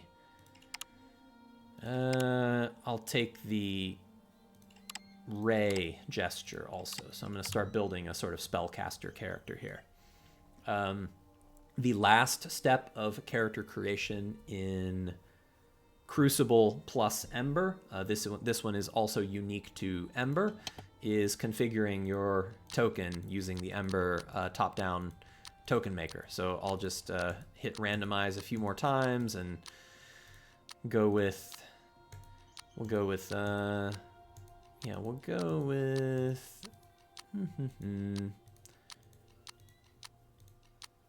I don't like the blindfold, but I'll take that off. We'll take item face. Get rid of the blindfold. Glasses. Sure, why not? I also don't want to have sticks. A bundle of sticks on my back. I don't need that. I'll change my back to maybe a cloak. Tattered cloak. And I want to be a red. I want to be a red person. I want red clothing. Okay, so there's my hero. I'm going to complete creation, and here's my character sheet. I didn't choose a different name. I could have done that in creation, so we'll say Altira Mage is my character name. So anyways, this will give me a character sheet to refer to as I'm talking about some of these concepts, and I'm going to go back to character creation to show a few more things now. But anyways, you see there your resistances, you see your ability scores, you see things like your action economy, your resources, action, focus, and heroism. At the time, I was talking about how heroism is a sort of unique resource. Unlike action and focus, which deplete during combat, heroism is a builder. So you start with 0, and it builds over the course of a combat encounter, and once you have heroism available to spend, you can think of it as sort of like an ultimate or like a game changer ability that as the combat escalates, you'll have heroism points available to do things that are kind of like your big superhero moves. And that's something that can kind of like allow tension to build in combat, and then you get a big payout after a few rounds of combat have happened. You'll be able to do some of those heroism spenders. So each ancestry, or maybe not everyone, I think I was careful to be sure that every ancestry, but the talents that you get from your ancestry, they tend to give you heroism spenders. So like you'll have more than one heroism spender eventually. You'll have multiple things you can do with heroism points, but your signature like ancestry thing is kind of a heroism action for your character by design. So let's go back to character creation, and we'll go through some of the ancestry. So like I said, the Altira can become this kind of Tiraphic visage. The Ashka are cool. They have passively, they can move easily in water, and they also have a thermal vision that allows them to detect heat signatures of creatures in the environment that can be used to things like identify invisible creatures or hidden creatures, or all kinds of things that you can do with like a thermal vision. Korak. Korak lineage gives you a passive bonus to your armor while unarmored. It also gives you crystallized wounds, so when you become weakened, when your health is reduced to 0, or while you suffer damage while weakened, you can create a crystalline carapace over your entire body, which gives you damage resistance to physical damage types, and it also lets you recover an amount of health over time and immediately. So that kind of like crystallization and regeneration is one of the Korak's like superhero signature moves that can prevent them from dying and keep them in the fight for a longer period of time. The Drakon have a lineage where they are resistant to certain types of death magic. They also instinctually know the Rune of Flame, so they can instinctually create fire magic. And they also get the ability to kind of expel a Drakenfire breath attack that's a kind of heroism spender in a big cone that deals fire damage versus a reflex defense. And of course, all of these ancestries, the ancestry features are going to be a key point of balance consideration for us. I think some of them are super good. Some of them are pretty good. Some of them, maybe it's like, I'm thinking, well, we might need to boost that a little bit. So, we're going to try and balance so that at least mechanically, all 16 ancestries are really compelling. The Fej are super cool. They have a passive, even greater resistance to fire. So their resistance to fire is further increased passively by your character level. So for most of these ancestries, you just get a static +3 resistance that like it's always +3. There are other ways you can get resistance from other things, but Fej fire resistance, unlike other ancestries, grows with them. So as they get higher level, they get even more resistance to fire, which is pretty sweet. They also get the extreme metabolism heroism spender that increases their movement speed, gives you a bonus to your dodge defense, and gives you +1 bonus current and maximum action. So your action economy is expanded for a time while you have this extreme metabolism active. They do have a little bit of a downside in that Fej have water aversion. So if you become submerged in water, you have to take a test against your own morale, or you suffer some morale damage. So that's kind of an interesting downside. I see a bunch of good questions in chat, by the way. I will get to answering them all as soon as I finish going through these ancestries. So hold your questions and feel free to re-ask them if you like. Holgren get some really cool features. Their Holgren lineage means they're immune to the asleep condition. They can't be made asleep by magical or other means. And also when they rest, there's some other benefits that they accrue. Let's see. Their heroism spender is living stone that further kind of reinforces their stone body type. Their form calcifies and provides enhanced protection against physical blows for a time, so they get damage resistance.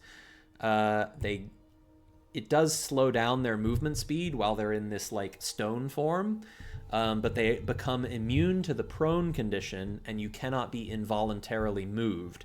So like while you're in this stone form, you're rooted to the earth, and you can't be knocked down, and you can't have any sort of forced movement that makes you move against your will, which is pretty cool to have. It's a little situational maybe, but when it applies, that can be really powerful.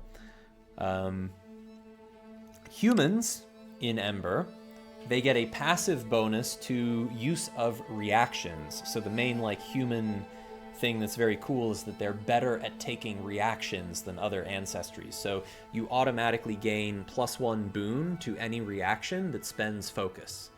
So most reactions do have a focus cost, and so that means that most reactions where you're rolling dice, you will have an automatic boon to that reaction. The other thing that humans get that's really fun is that when you become weakened or you take damage while weakened, that means your health is 0. Key note about your health being 0, that doesn't knock you unconscious the way it does in D&D. Once your health is 0, you start taking permanent damage to your wounds. You start taking wounds. So you're still in the fight when your health is 0, so you're still taking actions, but you have the weakened condition. And so that's what this weakened condition means, is when you become weakened or you take damage while weakened, you can use this heroism spender, and this heroism spender is called Ember Blaze. It immediately replenishes your full action and focus pools to their maximum value. So it is like a full resource reset that costs you heroism. It's probably too powerful. Probably needs to get tuned down a little bit. We'll see. All right, Keth. Keth lineage. Keth are pretty neat. They're very unpredictable, Keth. And so they get a cool perk that if you fail using a skill action, your next action gets a boon.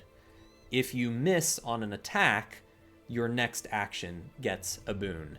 So basically, it's like when you have a little bit of bad luck, the next thing that you do is more likely to succeed. So if you're the kind of player that just like really gets frustrated when you go on like a string of bad luck where it's like, oh, bad roll, bad roll, bad roll, Keth might be a fun ancestry for you, because like when something bad happens, it actually makes your next thing more likely to be good, which is, that's kind of a fun little mechanic.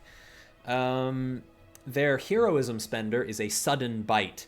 Keth have this kind of crazy jaw anatomy that gives them a passive, very dangerous bite attack. And so your heroism spender as a Keth is to launch yourself into this kind of vicious, sudden, unpredictable bite that deals deadly piercing damage. Should make for very fun narrative moments, right? Because it's a heroism spender, so you're not doing it all the time. It doesn't happen until like later in a fight, so like the narrative stakes have increased a little bit, and then like you get far enough into the combat and like the Keth character can like narrate how they do some like crazy, their jaw opens wide and they like, lunge at their target, and they do this kind of monstrous, they're this like little diminutive ancestry with this monstrous jaw. They're creepy little guys. All right, I'm halfway through the ancestries. This is predictably taking a little while, so let me pause for a moment and get a couple questions out of the way, and then I'll continue going through the Ember ancestries. Sorry if I've missed some further up chat. I'm just going to take the ones that I see on screen right now. Question from Bonorvici. What is the approach you're taking to ancestry talents as characters level up? Are you trying to limit them to a thing that provides value orthogonal to the strength of the character, or will they become a bit less relevant as you level up? So these ancestry talents are all designed in ways that they maintain their usefulness as you level up. If they deal with specific numerical values, like you gain a certain amount of resistance, then that amount of resistance you get increases with your level. Other things like you get a boon or you can do an action, those actions that you take or boons, they retain their value regardless of what level of play you're at. So the design of these ancestries is that the ancestry features are like good all the way from level 1 to whatever level you play to. They never get bad. They grow. They either grow with you or they are designed in a way that regardless of your level, they're really good. Like for example, the Keth bite. how much damage that bite does is going to scale with your ability scores. It's going to scale with your skill bonuses. It's going to scale with other things. So like as you level up, this bite is going to fundamentally do more damage as you level. So, you know, that is a key part of the design, is that these Ancestry talents start good and they stay good. All right, let's see. Question from A10X. Moving skills into the talent tree is an interesting mechanical move. Is there a plan to increase the number of points per level to account for the increasing opportunity cost? Yes, that actually has already happened. You now get 3 talent points per level instead of 2. There is going to be maybe some still further balance there, as the handling of skills and trainings on the talent tree there's still a thing in my plans, in my mind, that's going to get a little bit of a tweak. But yes, you do get more talent points per level as a consequence of skills no longer having their own separate point system. Question from Mr. Forian. Can the token be modified later by players if they wish so? Yes, absolutely. You can modify your token's appearance at any time. So for example, this character that I already made, all you have to do is at the top under the 3 dots drop down, you can click on Ember dynamic token, and we can change, for example, suppose we change our helmet from this hood to like a full mask. I can save that, and it will then apply. Now, I think there's a bug that's Crucible specific that prevented it from updating the character sheet. That does work in the D&D system, so I think that's like a Crucible specific bug for some reason I need to address. But anyways, yes, you can update your token appearance later. Question from Ikagi Batata. Ikagia Batata. I'm butchering it, I'm sorry. I made an attempt. Are there plans on sharing the token creator as a separate module? Maybe in the very long term, nothing near term. For the time being, that is intentionally an exclusive and key perk of Ember. Adrian Parsons, will Ember Ancestries be available in non-Ember Crucible games? Maybe. I mean, the Ember module would be required, certainly, but you could perhaps like build your character in an Ember world and export it and then import it in a different non-Ember world. That would work. You'd have to do the character creation in Ember, and then you could export to use that character in a non-Ember world. Shemetz, I see Holgren have a resistance to slashing and a vulnerability to acid. Are Crucible Ember monster damage types more balanced than D&D, where slashing is way more common than acid, or is this taken into account with Ancestry balance? It's a little bit more the latter than the former. Although there is more balance of damage types in Crucible than I think, but slashing is still a very common damage type. So this is intentionally chosen that Holgren have a powerful resistance. Slashing +3 is arguably better than, say, acid +3 would be. So that is intentionally a part of balance. And one of the things we've been careful to do is there are certain ancestries that have a resistance to a physical damage type. Thornling have piercing, Holgren have slashing, and Vrinhar have bludgeoning as their resistances. However, no ancestry starts with a vulnerability to those 3. We've been very intentional about that. A vulnerability to slashing, for example, would be too punishing. So that's been factored into the overall balance of Ancestry design. And you're right to key in on the fact that, like, oh, slashing resistance, that's really good. It is really good, and it is intentionally really good.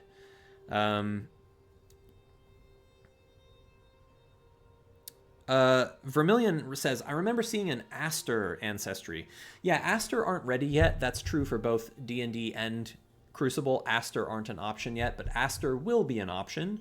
And Aster is kind of a design your own ancestry. So rather than playing one of these, you'll get to kind of mix and match some features, and you can kind of describe your character visually in any way that you want to, including that being a mechanism for sort of homebrewing non-Ember ancestries in an Ember game. Suppose you're playing D&D and you want to be a Goliath or a Turtle. You can be a Turtle in Ember. It's not canon that you're Turtle aren't a species. They're not an ancestry of the world. But if you're an Aster, you can have the attributes of a Turtle. And you can play Ember. So Aster is sort of like a in-world, in-lore explanation via the creative energy and the creative essence of the heart of Ember. It's an in-lore explanation for why there are characters that defy any sort of ancestral categorization. All right, let's see. Question, Floriac. Of course, it's not final, but is there an overarching design to the node distribution? Yes, there is. I'll comment on that later when I get to talk about the talent tree a bit more. Maybe, or ask me again to remind me. Mute Foxy, one of my players is really interested in a new system that does non-combat mechanics in an interesting way. Any plans for that in Crucible yet? Yes. I wanted this to be in the 070 Crucible release, and I just did not have time. I have two systems that are at various stages of early design for Crucible. One is the exploration challenge, and one is the social challenge. So there are specific non-combat challenge systems designed for exploration and social play that Crucible will have. I'm not really ready to talk about the rules of them yet. I'd like to wait to demo those once they're able to be demoed. All right, let's see. Question from Mist Helix. How does Crucible handle guiding players on decent skill builds? Is there a lot of reading and experience overwhelming for players, huge amounts of text to decipher? Yeah, I don't know. I'm not really making too much of an effort on that. I think the best thing we can try and do for now is that, especially when you start out, the realm of choice is a little bit limited, but the Crucible talent tree is going to be enormous, and I think it's unavoidable that there is going to be some gasp, holy shit, when you start character creation and you're like, this is a lot. I think that's unavoidable. And to be honest, I don't really want to avoid that.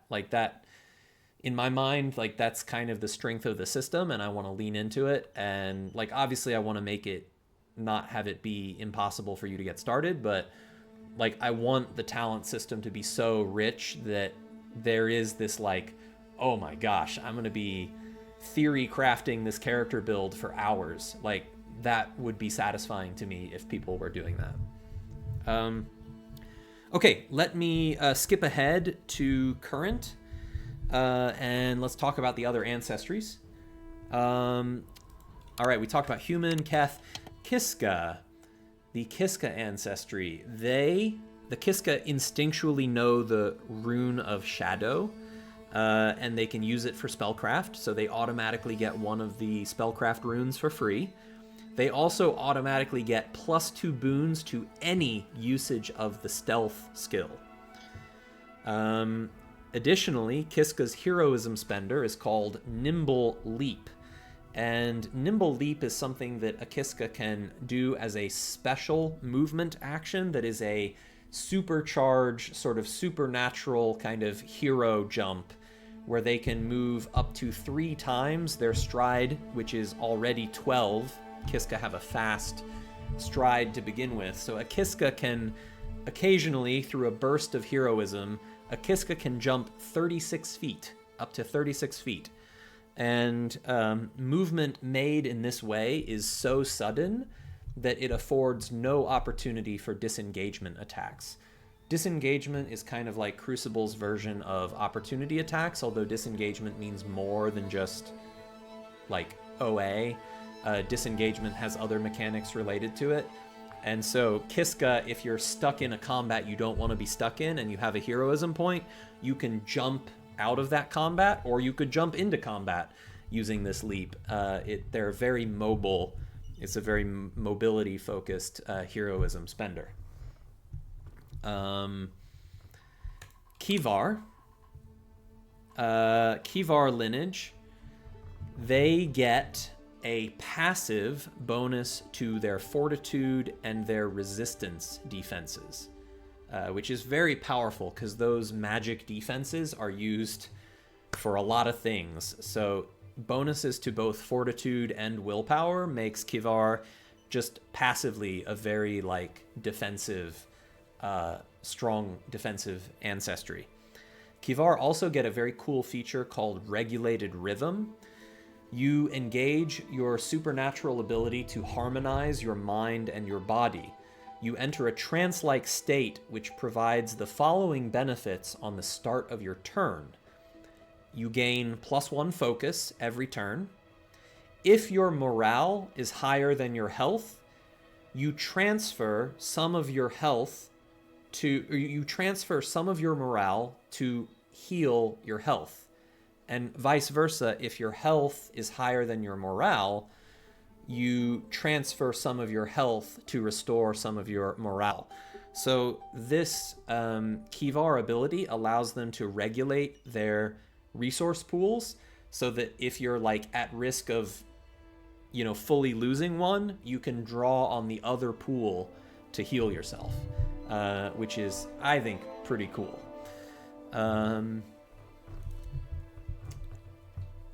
All right. Let's see. Nire. The Nire ancestry gets in their talent lineage. They know the Rune of Illumination, pass instinctually. They can use that for spellcraft.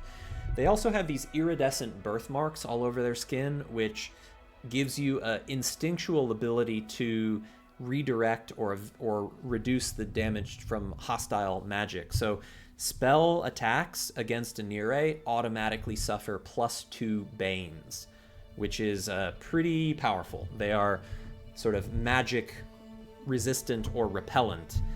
The Nire heroism spender is also related to that same theme, and it is super cool. As a reaction, this is a heroism spender reaction, which is kind of a unique design space to be in. So you have to have a heroism point. It can't be on your turn. On someone else's turn, you can react, spending your heroism point to do prescient reflection. When a spell which targets you directly is resisted with a critical failure, you can instinctually redirect the energy of the spell, causing it to instead either dissipate or to affect an alternative target within range of the spell, other than the original caster. I might play with that restriction, though. The alternative target must defend against the spell instead, and any effects of the spell are applied to that target instead. If no alternative target is chosen, the energy of the spell dissipates harmlessly. So if a spell targets... there's a lot of synergy here, because spells that target Nire are more likely to fail because they have Banes. And then if a spell that targets a Nire critically fails, the Nire can spend heroism to reflect it, to redirect the target of the spell. Pretty cool. Signborn. Signborn are an awesome ancestry that has these secondary ethereal arms. So they have 4 arms, 2 physical, 2 ethereal. The Signborn lineage, they get their ethereal arms, and once per round, you can use those ethereal arms to interact with an item, or that could mean drawing a weapon or interacting with an item in the environment. You can use these arms to interact with an environment for free without spending any action points. So, for example, if you wanted to be a gladiator style build that you want to switch all the time, you want to switch between your crossbow and your sword, and that means that all the time you're switching between a ranged weapon and a melee weapon, the action economy of needing to switch weapons all the time could really build up against you. But if you're a Signborn, you have these secondary ethereal arms that can like do all that stuff for free every turn.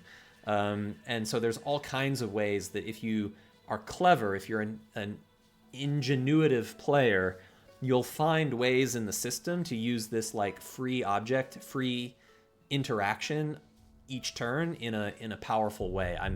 I guarantee it. It could be things like getting a potion out of your pack so that every round you can like have a new potion ready to drink, because drinking a potion is only one action. But most people would have to spend more than one action to like get the potion and then drink it. So, you know, if you want to be like an alchemist style character, or there's really cool things you can do with the Signborn's passive ethereal limbs to accomplish that.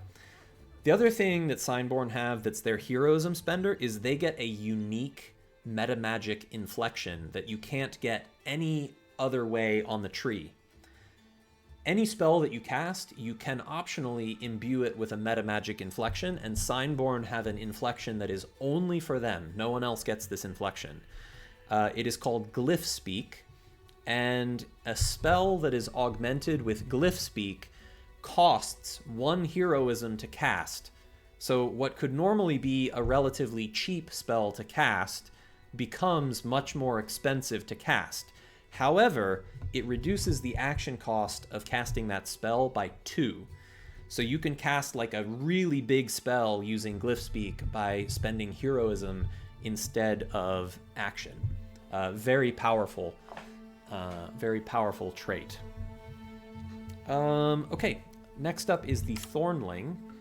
The Thornling lineage is really fun. They get a enforced minimum of their armor defense no matter what kind of equipment they're using. Their armor defense is at minimum 6. So you could be completely unarmored as a Thornling and you have 6 armor regardless. And that's really powerful, because like a Thornling monk or something that like is otherwise unarmored and stacks other like unarmored bonuses, like that could really get some pretty crazy defensive stats going. Especially if you're like leaning into dodge or parry or other forms of defense.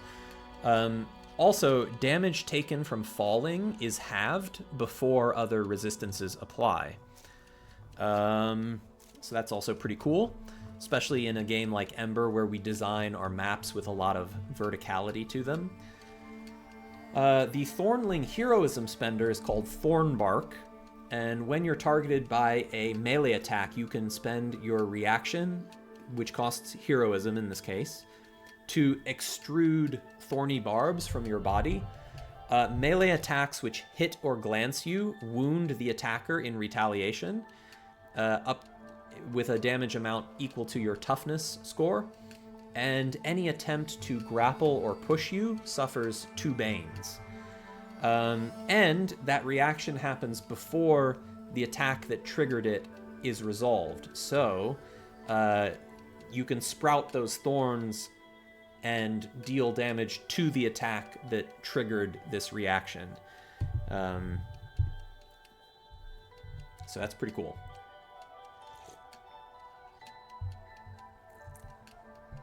Okay, getting there. Vrinhar are a cool ancestry descended from the Jarn.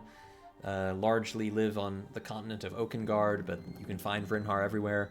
They're exceedingly resilient in terms of their stamina. The Vrinhar lineage has a cool passive trait. Now, some of you will say like, oh man, the D&D version of Vrinhar has a reaction called Beard Guard, which is so fun as like a name of the reaction. This became passive though in Crucible, and so it doesn't get to be called Beard Guard anymore, which is a little bit of a bummer. But passively for the Vrinhar, when an attack against you results in a glancing blow, you protect yourself by taking the blow upon your magnificent beard, which fully shields you, fully protects you from the damage otherwise that would be dealt by a glancing blow. This is really powerful because over the course of a fight, glancing blows can really add up, like 3 damage here, 4 damage here, 2 damage there. you're taking all these glancing blows over the course of the encounter. Vrinhar take no damage from glancing blows, which is very cool. Formidable stamina, your heroism spender as a Vrinhar is that you draw upon your heroism to give yourself a exceptional boost of stamina that sustains you throughout a fight. So for the next minute, you have a very cool perk. Whenever you exhaust your pool of action points, meaning whenever you spend your last action point, there is a 25% chance for you to immediately gain an action point. And that can happen multiple times. So like you, on your turn, when you have your formidable stamina active, you could spend your last action point and you could be like, oh, I have one more. And you could then spend that one. And then it would be like, oh, I have one more. And you could then spend that one. And if you got really lucky, you could have a whole chain of like additional action points that you get each time you spend your last action point. So it's a little unpredictable. It's a little bit RNG, but it's very cool that like Vrinhar in theory can have some pretty ridiculous turns where they like get to do more if you get lucky on these formidable stamina rolls.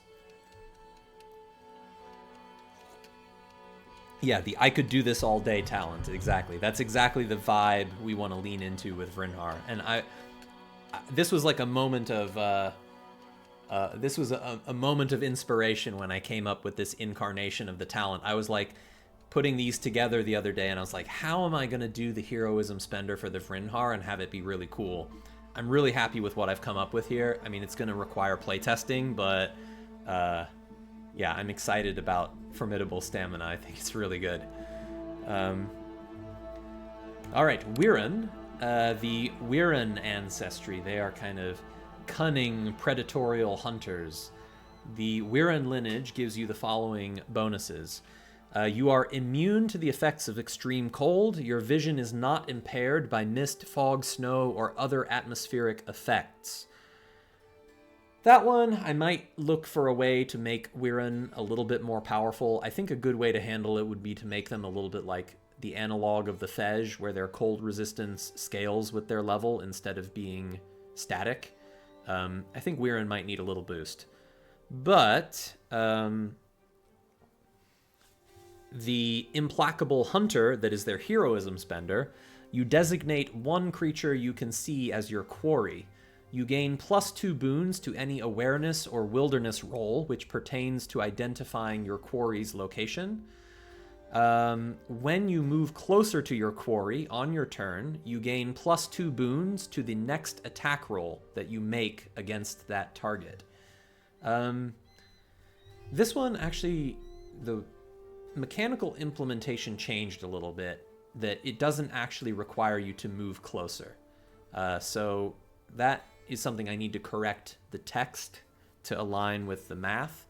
But that might receive a little bit of balance as well as we progress. But yeah, even more Ranger. I liked the narrative flavor of like you have to chase down your target, like you have to get closer, but I think that was pretty restrictive to the type of playstyles that would be best supported here. So you no longer have to move closer. You get this benefit regardless of your movement. I've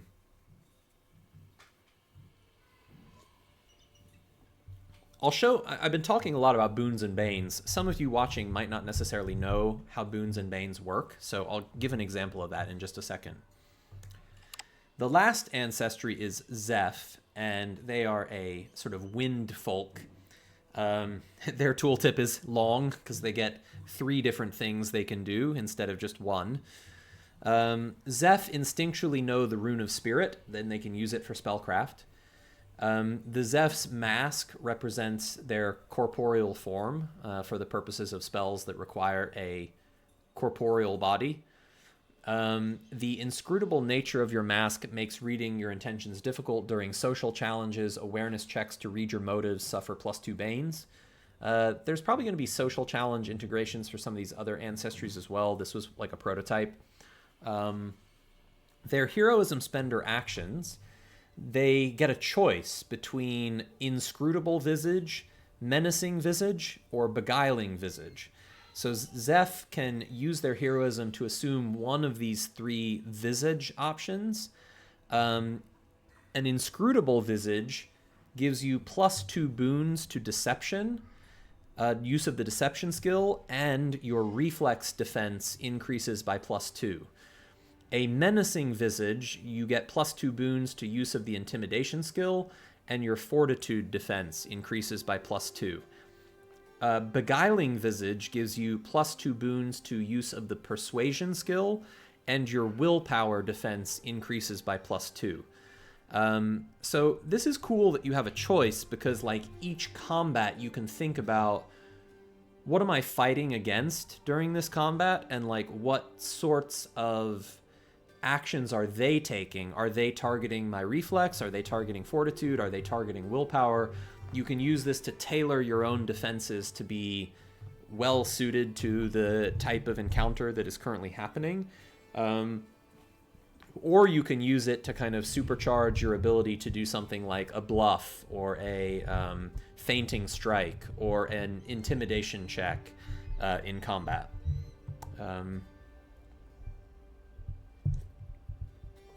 Zeph have a lot of flexibility for social play and bringing social tools into combat in an interesting way. There's lots of skills that use, well, not lots, but there are skills that use these social skills in a combat context, and so Zeph are particularly good at that. All right, so that's the ancestries. The attunements give you a little bit of extra resistance, and they scale as your attunement strength increases. Now, to avoid spoilers, and also because we haven't finished designing it yet, that's not fully implemented yet, but you do start out with attunement with a damage resistance equal to 2 times your attunement strength. So if your attunement strength 3, you would have 6 resistance, say, to cold because of your attunement to Maus. If your attunement strength 3, though, you also will have another thing that you get at attunement strength 3. So attunement gets better the more you invest into it. Culture. The cultural talents are a to-do. So these I did not have time to re-implement as Crucible implementation, so these just say Alpha 1 to-do for now. It is on my roadmap over the next month to implement the special cultural talent or talents that you would get for Crucible. This is something I didn't have time to finish yet. As with the 5e case for these cultural talents, though, I'm going to really lean into, like I leaned into heroism spenders with the ancestry talents, the culture talents are really going to be ones that lean into things you can do during downtime or things you can do during like a rest and recovery period. So the cultural talents are not intended really to be like combat things. The cultural talents are really more things you can do during a downtime moment. All right, your path gives you initial... Yeah, this bug is happening where it's not showing the trainings for some reason. That's really weird. Anyways, the path gives you some skill trainings, and of course you're spending your ability score points as I showed before. And then talents. So we get back to the talent tree, the talent web again. And so the talent web is divided into quadrants. So there's 6 ability scores. There's 6 quadrants of the talent web. Clockwise from top, they are presence, intellect, dexterity, toughness, strength, and wisdom. And as you progress through those sextants, if you will, of the talent web, the amount of those ability scores that are required increases as you progress. Also, they have level requirements as well. So, you know, the earlier question about like, isn't this like super overwhelming? Yeah, it is super overwhelming, but it also, like, you can see visually which talent nodes you could take at the moment. It's not all of them, so, like, you can kind of restrict. I mean, obviously you want to probably plan out your build. Like, I want to know, oh, I eventually want Overwatch, so, like, I know that I want to progress in this direction. It's good to know, like, what your general plan is, but you also really kind of just need to focus on, like, what are the choices right in front of you? Like, what are the talents I could take right now, and do I want to take one of those?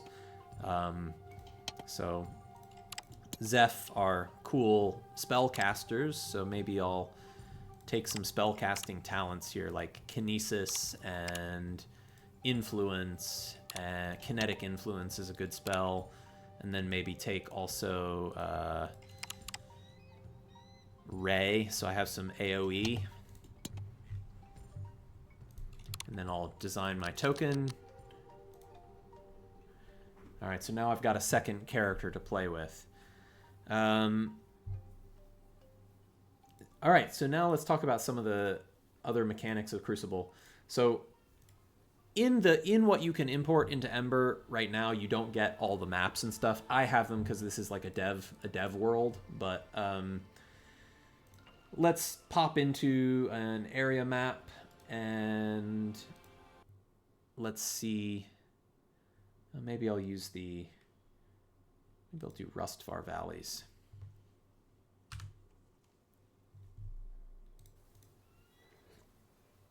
Yeah, let's do Rustvar. A question from Floriak. Here's the reminder about the overarching node distribution design.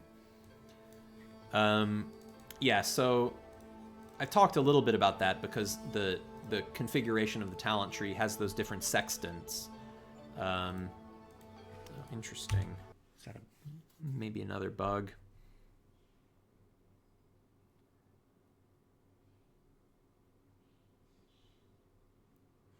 Let's see here.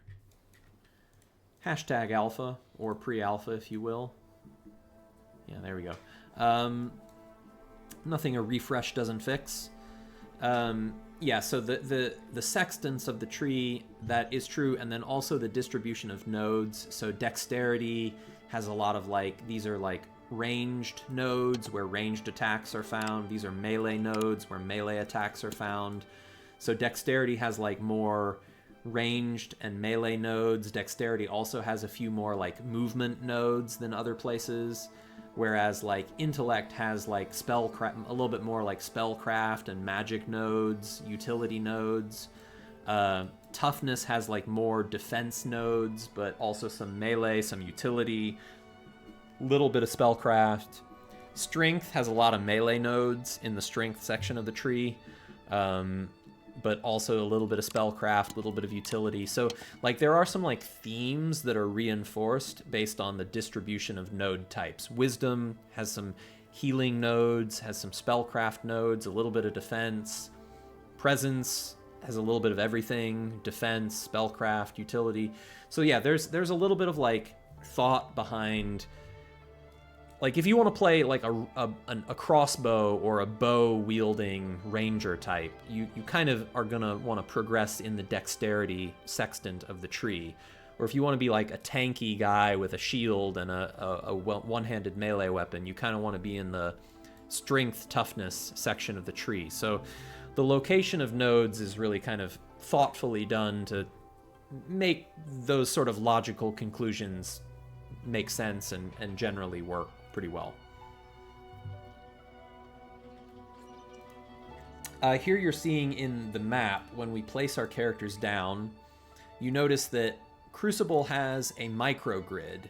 So instead of like 5-foot squares, Crucible uses 1-foot squares.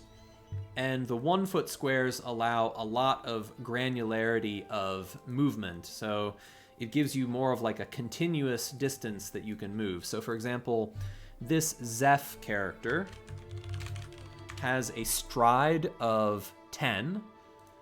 So my Zeph character here can move up to 10 feet for free because they have a free movement action available. And then after 10 feet, my movement costs action. And I can also move up and down. I can gain elevation. That also factors into the action point cost of the movement. Other things that factor into the action point cost of the movement is the movement mode as well as difficult terrain. So, for example, if I'm crawling, I can crawl, but I can only crawl 5 feet with my free move because my cost of movement is doubled when crawling. So while I could free move 10 while walking, I can only free move 5 while crawling. Or I can take a cautious step, similar, up to 5 feet free, but moving cautiously would be is otherwise slow. Or I can jump, or I can swim, or fly, or whatnot. And so the movement action affects things. One other cool thing is that it affects the animation speed as well. So suppose I like put these two characters next to each other where one of them is crawling and one of them is walking. If I move them together, we see that not only is the crawling guy spending more action points to move, but visually he's also moving more slowly, which is fun. So that's a nice little touch that is added in there. It also interacts with difficult terrain. So suppose I make a difficult terrain region. So suppose we have like tar pit.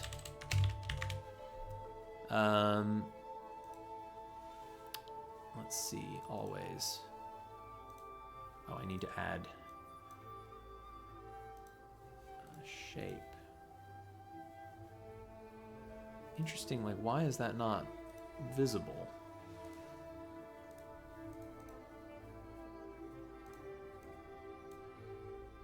Weird. I don't know what's going on there. But anyways, I don't need it to be visible to show this. Modify movement cost. I'll add some difficult terrain. Suppose we make like walk, 2 times more costly in this area. Then as I move, like I'm starting to move for free, but then I like run out of free move pretty quickly as I'm like getting into this. You know what? Is it an elevation thing? I was just working on this like earlier today and it was working just fine. So I'm a little bit mystified. Oh, it was incorrectly set as a hole. That's why. I made it a hole. It's not a hole. User error.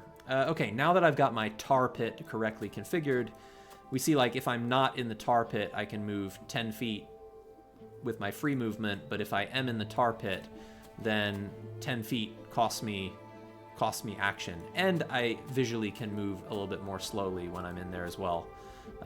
So yeah, it's cool like the way it integrates with difficult terrain also. A lot more to do there, but just focus on movement and movement automation. Other things like question, is there a reason you're using a grid versus just using distance? Yes, that's a good question.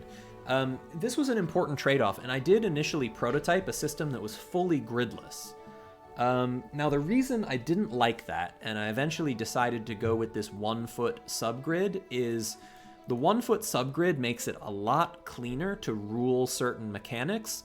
It also helps get you out of the decision paralysis that you otherwise face around micro-managing or micro-optimizing your token's movement. What I found with the gridless case is because like different weapons have a different weapon range, or your engagement has an effect on like your engagement radius and how many creatures you can engage with in a certain radius. Having it be fully continuous in a fully gridless space meant that in gameplay you're going to be always like fidgeting with trying to find the perfect pixel for like, oh, I want to be 61 pixels away from this character so that I can be as close as possible to them, but their weapon range of 60 pixels won't hit me. And that degree of like micro optimization of placement to me was kind of created some sort of degeneracy of gameplay. And so this makes it to where like you have a lot of choice about where you want to go, but you don't have infinite choice about where you want to go. I can kind of I can be here or I can be here, but I can't be at an approximately, you know, infinite number of pixels in between. So really, like, the main reason to go with the 1 foot subgrid was, among other things, to get people out of the decision paralysis of like micro optimizing their exact placement. Someone says, why not hexes then?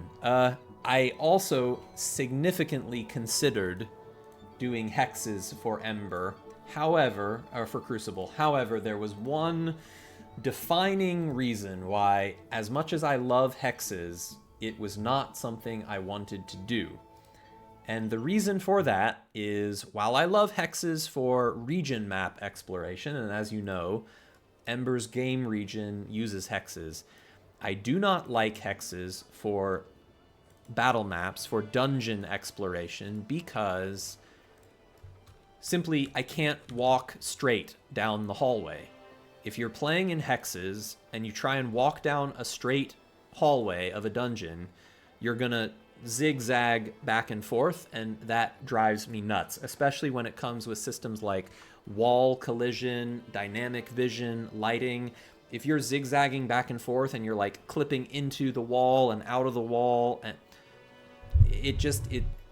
hexes are great, but for like battle maps with which overwhelmingly depict straight hallways, it's a no-go. That's my prevailing rationale on the matter.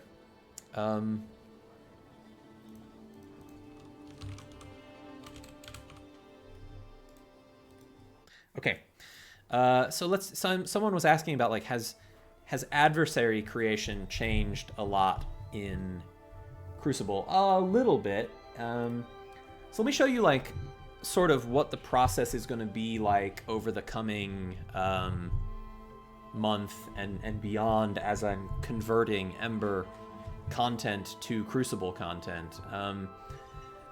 We'll have a creature like the Scalith,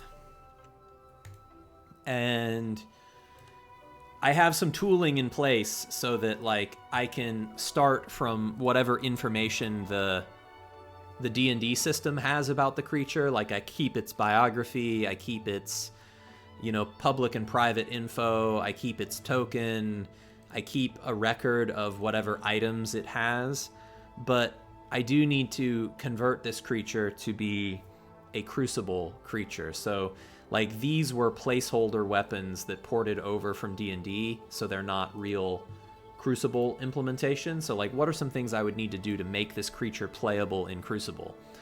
Well, I'll need to add a taxonomy. I'm going to be adding a lot of taxonomies, but I have a skeleton taxonomy already ready. Adding that skeleton taxonomy gives me, you know, they're vulnerable to bludgeoning, but they're resistant to other damage types. They're also vulnerable to radiant. The skeleton, you know, scales in a certain way with its resistances. It has a certain size and stride. So I can pop that on there. Archetype, I'm going to have to develop more of these, but, you know, maybe I'll make this one a fighter. I'll give it like a fighter archetype. The Scalith in D&D is like level 2, so I'll do that. Level it up. That automatically scales its stats, its health, its morale. That's one of the cool things about scaling in Crucible. It's so easy to scale creatures up and down. I can make it a minion, I can make it an elite or a boss even. I can scale its level, I can scale its threat. It's really easy to do creature scaling in Crucible, which is a really nice thing. But a Scalith in Crucible would be like a level 2 normal. So that's what I'll do here. And then I would need to give it some correct items instead of these D&D items. I'll need to get the Crucible weapons. So I'll delete this short bow and this short sword, and instead I'll give it a Crucible appropriate short sword and ranged short bow. I'll equip the short sword. And then I also want to give it some, like, unholy, sort of unnatural armor. So I'll create... This is something, ideally, I'd have a compendium pack of these ready to go that I could just, like, draw on. But I'll do, like, you know, deathly armor. Maybe the skeleton... I mean, the skeleton's got to have some armor. It's got to have more than nothing. So I would configure this armor as natural armor. Maybe it's standard. It's mundane. It's not enchanted. They get six armor out of this, and that automatically reduces their dodge by an appropriate amount. And that feels good enough for now. I'll give it a nice icon just for completeness sake. Icons, creatures, unholy. No, there's like an undead. There's something in here somewhere. Sundries? No. Oh well, I'm not going to think about it too hard. Unholy.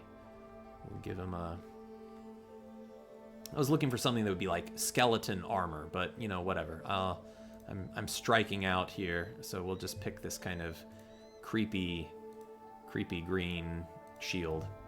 So this armor item, this natural armor item, I can add as well. Ideally, like I said, I'd have a compendium pack of those like ready to go out of the box, so I don't have to make it from scratch. All right, so then my Scalith is almost ready to go. I need to give it some things it can do. It got leg sweep automatically because of the fighter archetype. Oh, there's an invalid talent in there. But I want to give my Scalith some other interesting features, so I'll give it a, I don't know, maybe like a lunge attack. That sounds good. Don't need to overcomplicate it too much. Anyways, that would basically be the sort of process of creating this creature. Now I can drop it in, and we've got our playable Scalith ready to go. Oh, I need to also show how bars get displayed. That's pretty cool. So if we display bars, there's a kind of custom Crucible bars that also shows your action and focus pips. So it's a little bit of like a intuitive HUD for that lets you see. Yeah, I need to set these as like normal defaults for bars, but like action and focus, you get these little pips. So yeah, our Scalith is ready to wreck. Let's see how an attack looks. I said I needed to talk to you a little bit about Banes and Boons. So when our Scalith makes a strike, like we'll do a basic strike first, and then I'll show how lunge works. The Scalith's action economy, it has 6 actions, so it'll take a strike attack against the target here of the Zeph. And so whenever you're making an attack, you have ability score bonus, enchantment bonus, skill bonus, Banes and Boons. Now, the dice pool in Crucible is a D8 dice pool. There's 3 dice in the pool, and the denomination of those dice upgrade or downgrade depending on the boons and banes that you have. Those are situational bonuses or malices to a particular action that you're taking. So if the Scalith were to be in an advantaged situation, the Scalith would have boons. And if the Scalith had a boon, its first D8 is upgraded to a D10. If it had 2 boons, it's upgraded to a D12. If it has more than 2 boons, it's the next dice in the pool that starts to upgrade. If you had the maximum possible number of 6 boons, you would have D12s across the board in your pool. If you had the maximum number of banes, your dice would start to downgrade. So downgrading starts from right to left instead of left to right. So you can have a mix of boons and banes, like D10, D8, D6. But as you have banes, your dice start downgrading in size. And then they start offsetting at some point. So if you had like 6 banes and 6 boons, those counteract each other, and you end up back in the middle at D12, D8, D4. So yeah, you can have up to 6 boons and up to 6 banes to any action that you're taking. And so suppose the Scalith has 2 boons for some reason, and attacks our poor hero here. That results in a hit where the attack roll of 13 is contested by the hero's physical defense of 11. Now, I didn't equip any armor on this character, so their physical defense sucks. And as a result of being hit, they take 6 points of damage, and that's it. That's the automation of an attack roll in Crucible. The Scaleth could also similarly use the lunge attack, which would give them the ability to attack from a greater range. For their regular strike, they have to be within 2 feet of the target. But for their lunge, they could be 4 feet away, and they could still make the attack. So suppose we do a lunge. Creation. Oh, yeah, that's the target. I'm actually too far away there. I need to be 1 closer. There we go. And that's another nice piece of automation. You see, if I was too far back and I try and use lunge, it will actually prevent me from doing that because it says it's further away than the maximum 4 feet.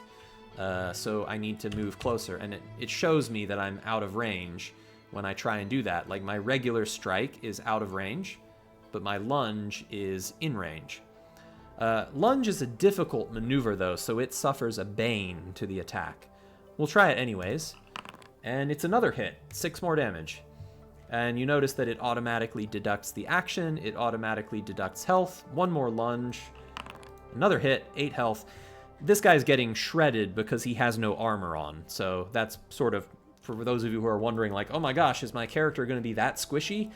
No, you're not going to be quite that squishy. This character has no armor, and so they're very vulnerable to these physical attacks. All right, let me pause for a minute and take some questions.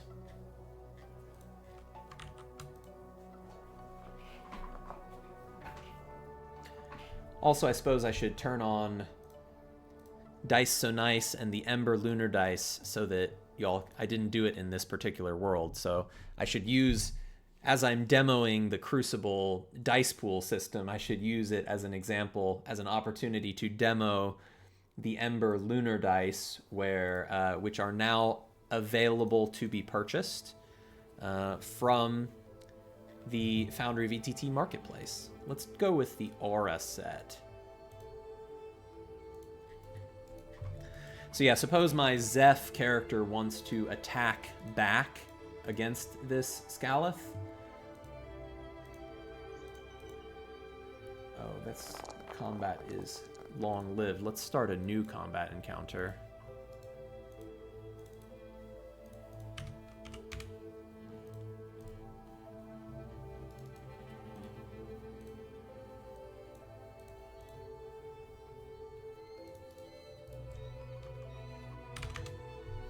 Cover health here. Start a new combat encounter. Initiative is automatically rolled at the top of each combat round. That initiative order, that turn order changes in combat every round, so it's a little bit unpredictable. You're not always going to be before the same creature or after the same creature. So suppose our spellcaster here is the first one to act. I'm trying to remember what I gave this character anyways. I gave them... They have spellcraft components. Yeah, they have spells.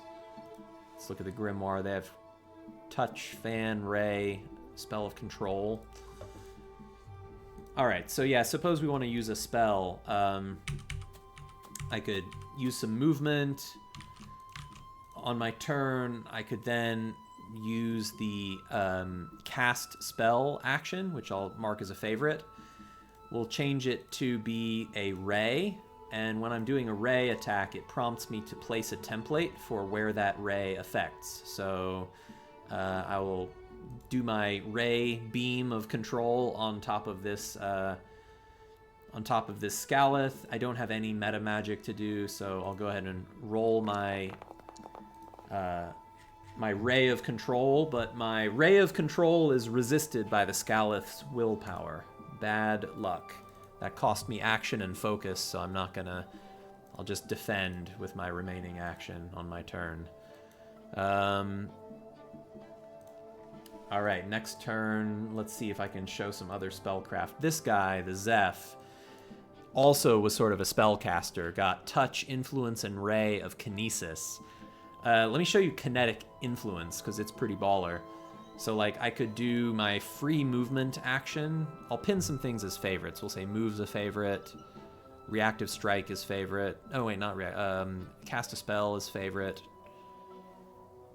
Defend is a favorite. I just pin some things here for convenient use.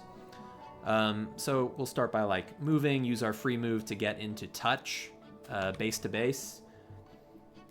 Then, once I'm in base to base, we'll cast the spell. We'll do touch, influence of kinesis. And with kinesis, I can choose my damage type. So suppose I know I'm fighting a skeleton. Skeletons are weak to bludgeoning damage, so I'll do kinetic influence with the bludgeoning damage type. We'll try my attack roll.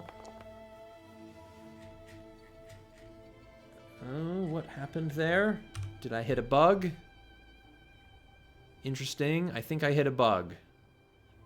Prepare, chat, render, context, attack, roll, render. Okay, some kind of rendering bug with the kinetic influence rune. Hashtag alpha. That's too bad. Let's try spirit influence instead and see if that one works. Or if it's all... Yeah, that one works. Okay, so it's something to do with kinesis and choosing the damage type. That is, I'll have to record a bug ticket about that. So my spirited influence afflicts this Scaleth with damage to its morale, or at least it might, but was resisted. Anyway, so there's bugs to work out, but there's kind of little things to... There's cool things as well to demo in terms of how the spellcraft composition system works, in that you're choosing your rune, you're choosing your gesture, you're choosing your meta magic inflection, and you know, you could do like a piercing ray of kinetic energy. So you have a lot of flexibility in terms of like how you devise your spellcraft, how you compose it. And there's iconic spells as well, or at least there will be. There's not too many examples of those just yet. But another thing that's cool is when you drag and move. So say I have 3 action left. Suppose I do a movement that's going to spend all 3 of those action points, but not 4. When I do that movement, it automatically does the move action appropriately for me. So just like working to build in layers of automation for tracking and integrate with the new V13 movement API. There's so much to do. Honestly, there's features that like were working in Crucible V12 and they're not working now. They've regressed because like other things have changed. And so it's frustrating when like something like, oh, kinetic influence spell like doesn't work. Well, it was working in V12, so I mean that's a little frustrating to have those sorts of regressions, but it's because there's so much changing with the system that needs to keep being rebalanced. All right, let me take a few more questions for like 5 more minutes, and then I'm going to do the giveaway that I promised. And then once I am done with the giveaway, I think I'm going to wrap up the stream for today. I feel my voice is starting to go a little bit, so I'll probably wrap it up pretty soon.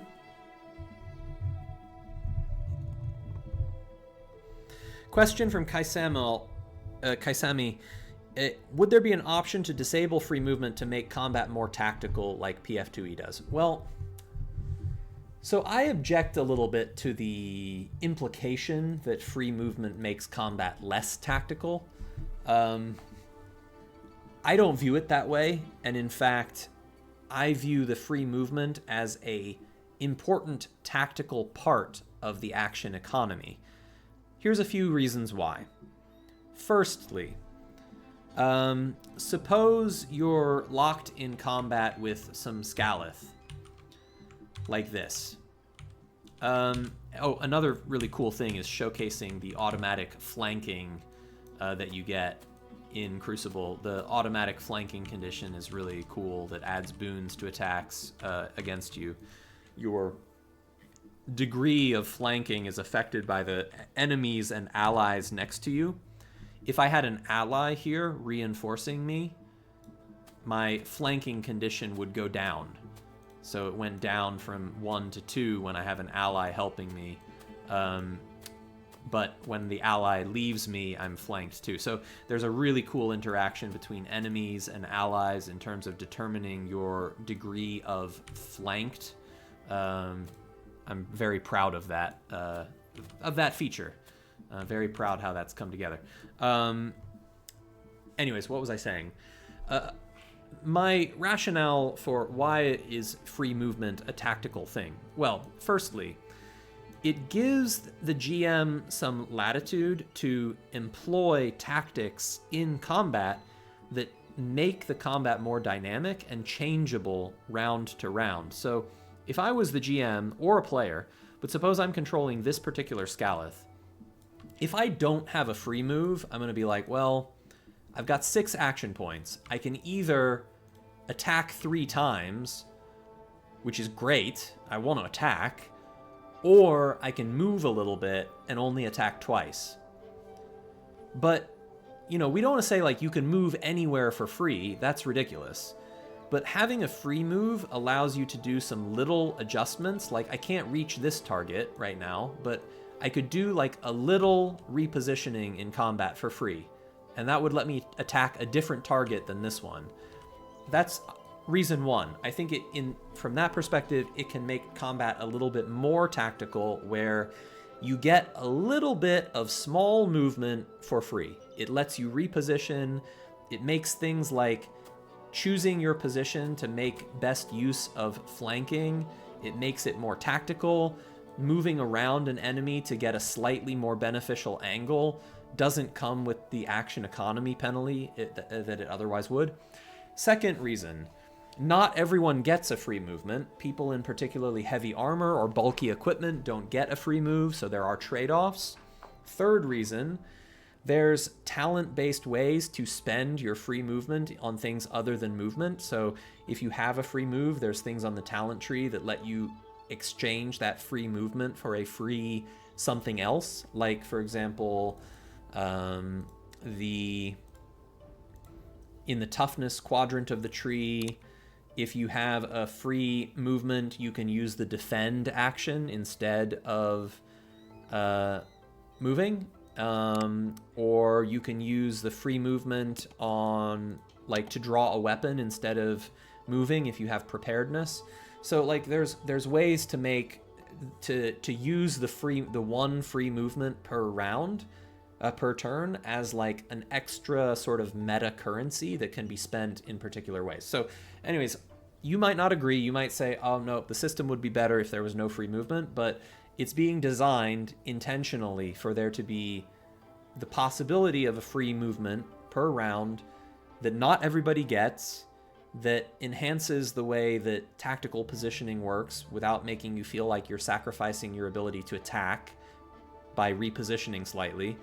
And it gives you an additional sort of meta currency, meta resource that you can spend in interesting ways depending on the talents that you've purchased.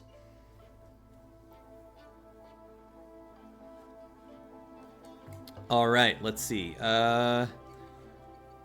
What's the level cap for Crucible? I'm expecting the level cap for the system overall to be 18. I'm expecting the level cap for Crucible and Ember to be 12. Does the rune plus gesture system for spells limit the ability to create super creative niche spells like you see in systems like 5e or PF2e? So that's where the iconic spells come in. I didn't showcase any iconic spells yet. In fact, that system is still a little bit under early development, but I do have one example. For example, like Protective Mirage. You aspect yourself in a mirage of shifting illumination and shadow, which mask your position and allow you to elude incoming blows. So this is like a specialized niche spell that does a very particular thing. It has certain requirements in order for you to know it. So each iconic spell, you have to know particular spellcraft components in order to learn that iconic spell. To learn the iconic spell Protective Mirage, you need to know the Illumination rune, you need to know the Shadow rune, you need to know the Aspect gesture, and you need to know the Elude inflection. And using this spell requires all of those pieces of knowledge. It has its own particular action cost. It has its own particular thing. When you have Protective Mirage, this is kind of reskinned off of Mirror Image in 5e as an example. You have 3 illusory duplicates around you, and any attacks against you are made with a certain number of banes equal to 2 times the duplicates you have remaining. So if you have 3 duplicates, an attack against you has 6 banes. If you have 2 duplicates, an attack against you has 4 banes. And as your duplicates are struck, each time a strike misses you, one of your duplicates disappears. So it's a very specific iconic spell that does a very specific thing, and that's a way that you get very like niche spells that go outside the bounds of just the composed spellcraft system. Now, you have a certain number of iconic spell slots. This character does not have any yet, but if we were to continue advancing through the talent tree, there would be certain talents that I could buy, like, for example, Inflection Compose. When I learn the Compose inflection, I also unlock an iconic spell slot that I can then fill with an iconic spell that I meet the prerequisites to learn. So throughout the talent tree, there are places where you can learn more iconic spells, and yeah, like the Conjurer signature talent gives you 2 iconic spell slots in addition to other bonuses.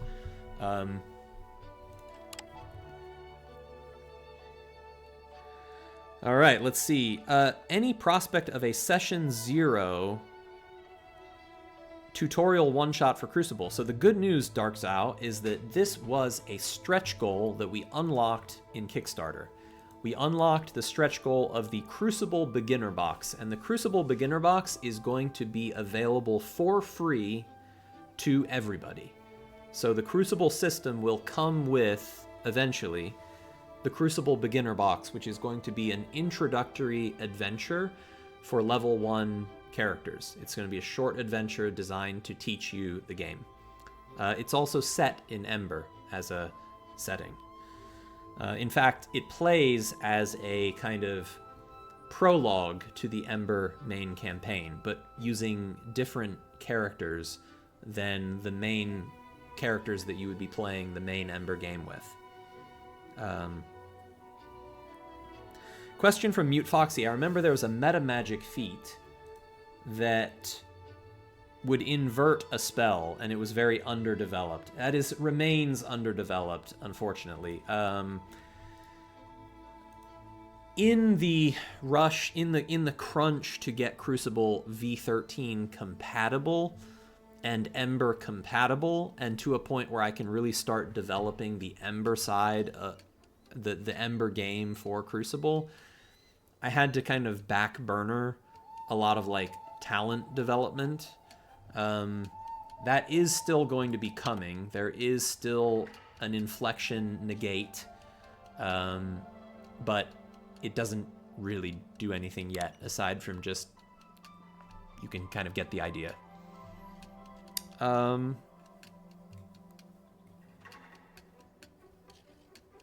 Question from Redby.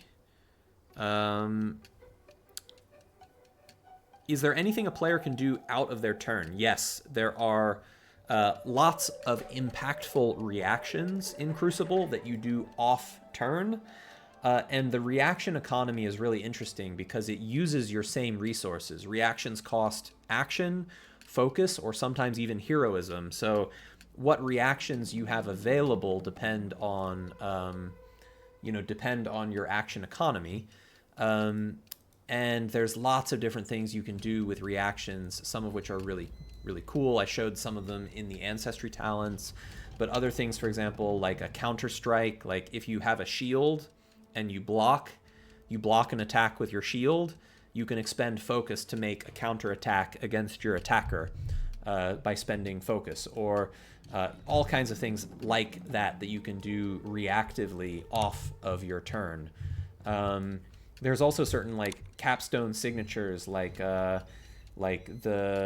Gladiator, for example, where you can perform it gives you the perk of you can perform reactions without spending focus. So like even if you don't have the focus required to do a reaction, if you're a gladiator, you can still do it without spending any focus. So there's like really cool modes of play, and I also showcased like the human ancestry that gets boons to all of their reactions. Like if you wanted to design a character concept almost entirely around the idea of like acting off turn, you could lean heavily in the talent tree into things that would just make you more reactive and better at doing reactions. Like in Ember, like a human gladiator with other talents designed to specialize in reactions, like could be really cool in terms of like you don't maybe do much on your turn, you just defend yourself on your turn and you like choose your position and then you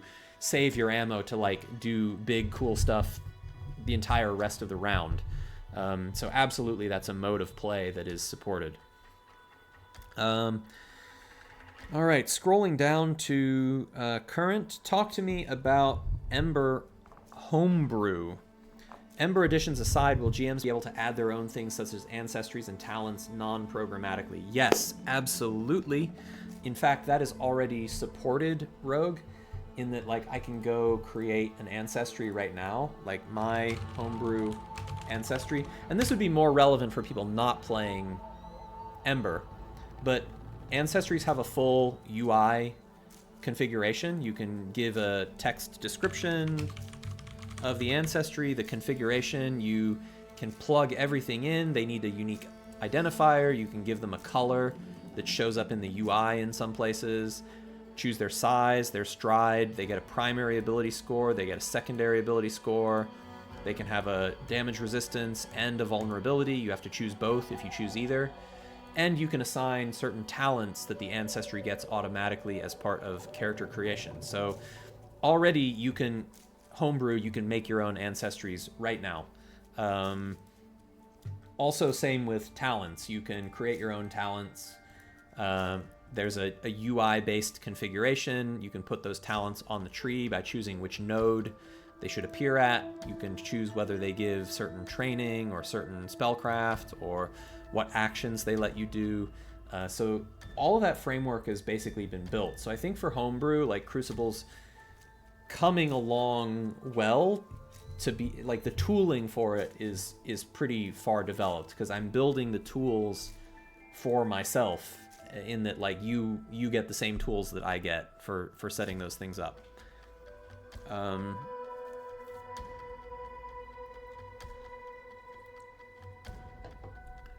One important note about talents that might be a little bit of a misconception is that you're not adding new nodes to the tree. The nodes on the tree are locked, but what you are choosing is what talents are available to purchase at those nodes. So for example, you could make a homebrew talent that is able to be purchased at int dex 2. You could say like, there's a new option that can be purchased here.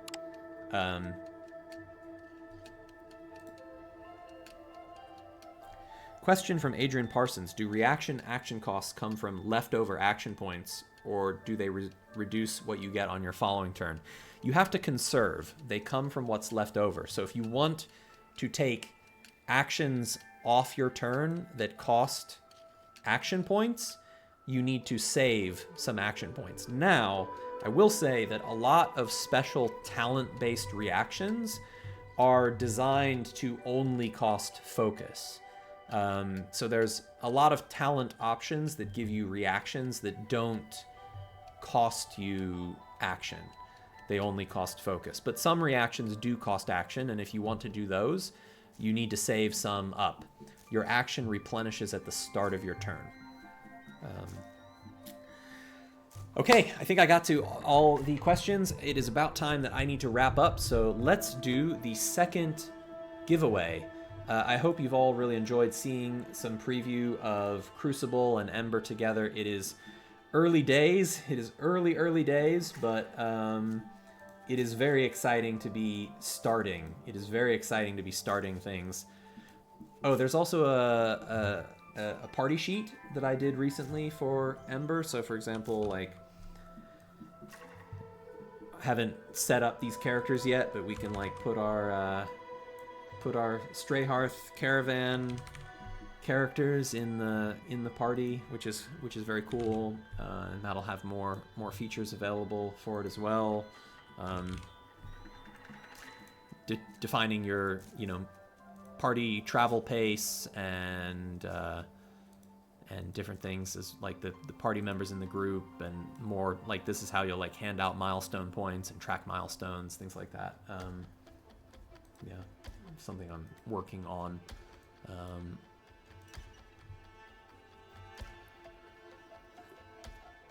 All right, let's go ahead and do the giveaway. So I'm gonna take a moment and I'm going to grab the list of folks from chat.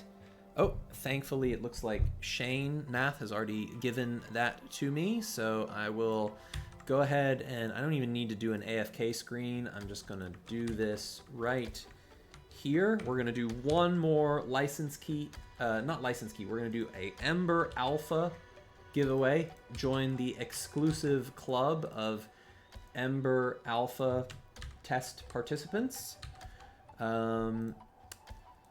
And I will have one winner coming shortly.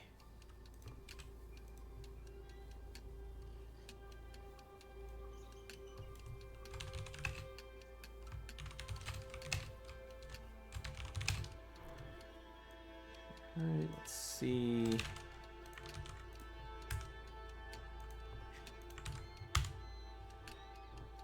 All right, we got our table. Round 2. It's got to have the Foundry icon. It's tradition.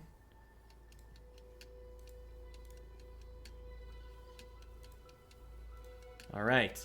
We've got 156 of you in chat that are eligible to win. So drum roll, please. Channel your lucky totems.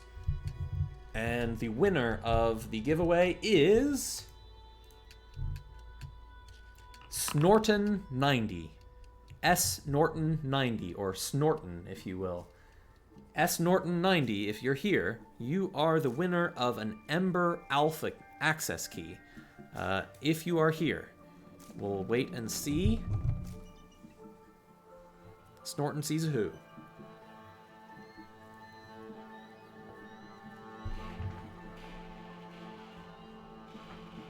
Clock is ticking, clock is ticking.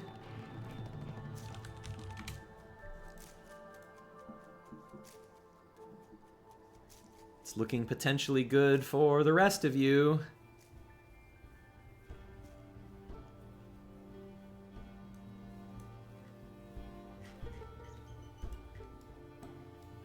All right, let's re-roll. You get another chance, chat. Channel your lucky energy. The winner is No Name 9. No Name 9, or No Name X.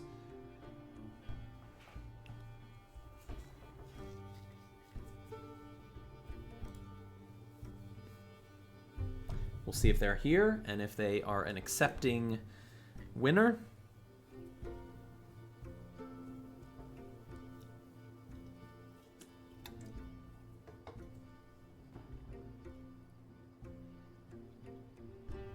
Wouldn't be a real giveaway without 1 or 2 AFKs, that's true. I mean, that's especially true if I do the giveaway at the end of the stream. Yeah,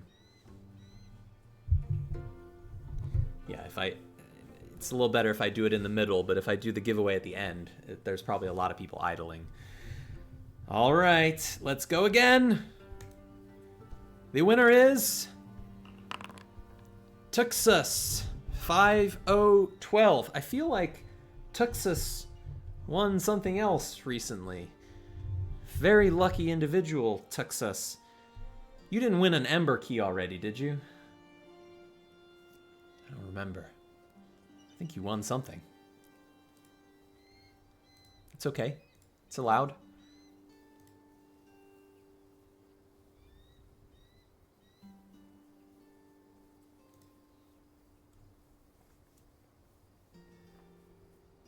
Texas? Texas? No, he's an Ember Alpha.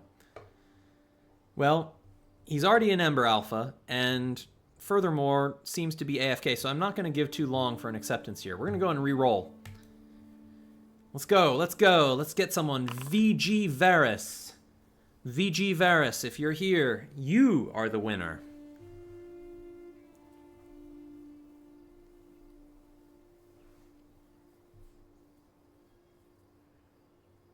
VG Varus is present. Congratulations to you. You are the winner of very exclusive Ember Alpha Test access. So send us a DM on Twitch. Give us your foundryvtt.com account username. Also give us your Discord handle if you're in the Discord server and you want access to the Alpha Test channel. Yeah, welcome to the club, both you and... what was it? Paul. So I'm trying to remember that. Poltergeist. Yeah. Welcome to both of you. Congratulations on scoring Ember Alpha Access. And for the rest of you, stay tuned. Whenever we do more Ember streams in the future, we'll be offering more opportunities to win. But yeah, thank you all very much for joining the stream. I hope you're excited by what you're seeing. I hope that getting this glimpse into what we're up to with Ember, but also more specifically with all the new Crucible stuff. I hope it's really exciting. It's going to be a long road still yet to go, but things are coming together, and it's very, very satisfying for that to be the case. So thank you all for the encouragement. Thank you for the support. We have 1 hour left on our anniversary celebration sale. So if you've been waiting, if you've been on the fence, get yourself a Foundry license key, get yourself some premium content. This is approaching last call. So hop on it, and yeah, I think that's all I have. Anniversary week is now over. We made it through. I am exhausted. I am going to take tonight and tomorrow to just lay around and do nothing at all, and then I'll be back to building out Ember and Foundry and Crucible and everything on Monday. So thank you all so much. We'll leave it there. Happy gaming. Cheers. Goodbye.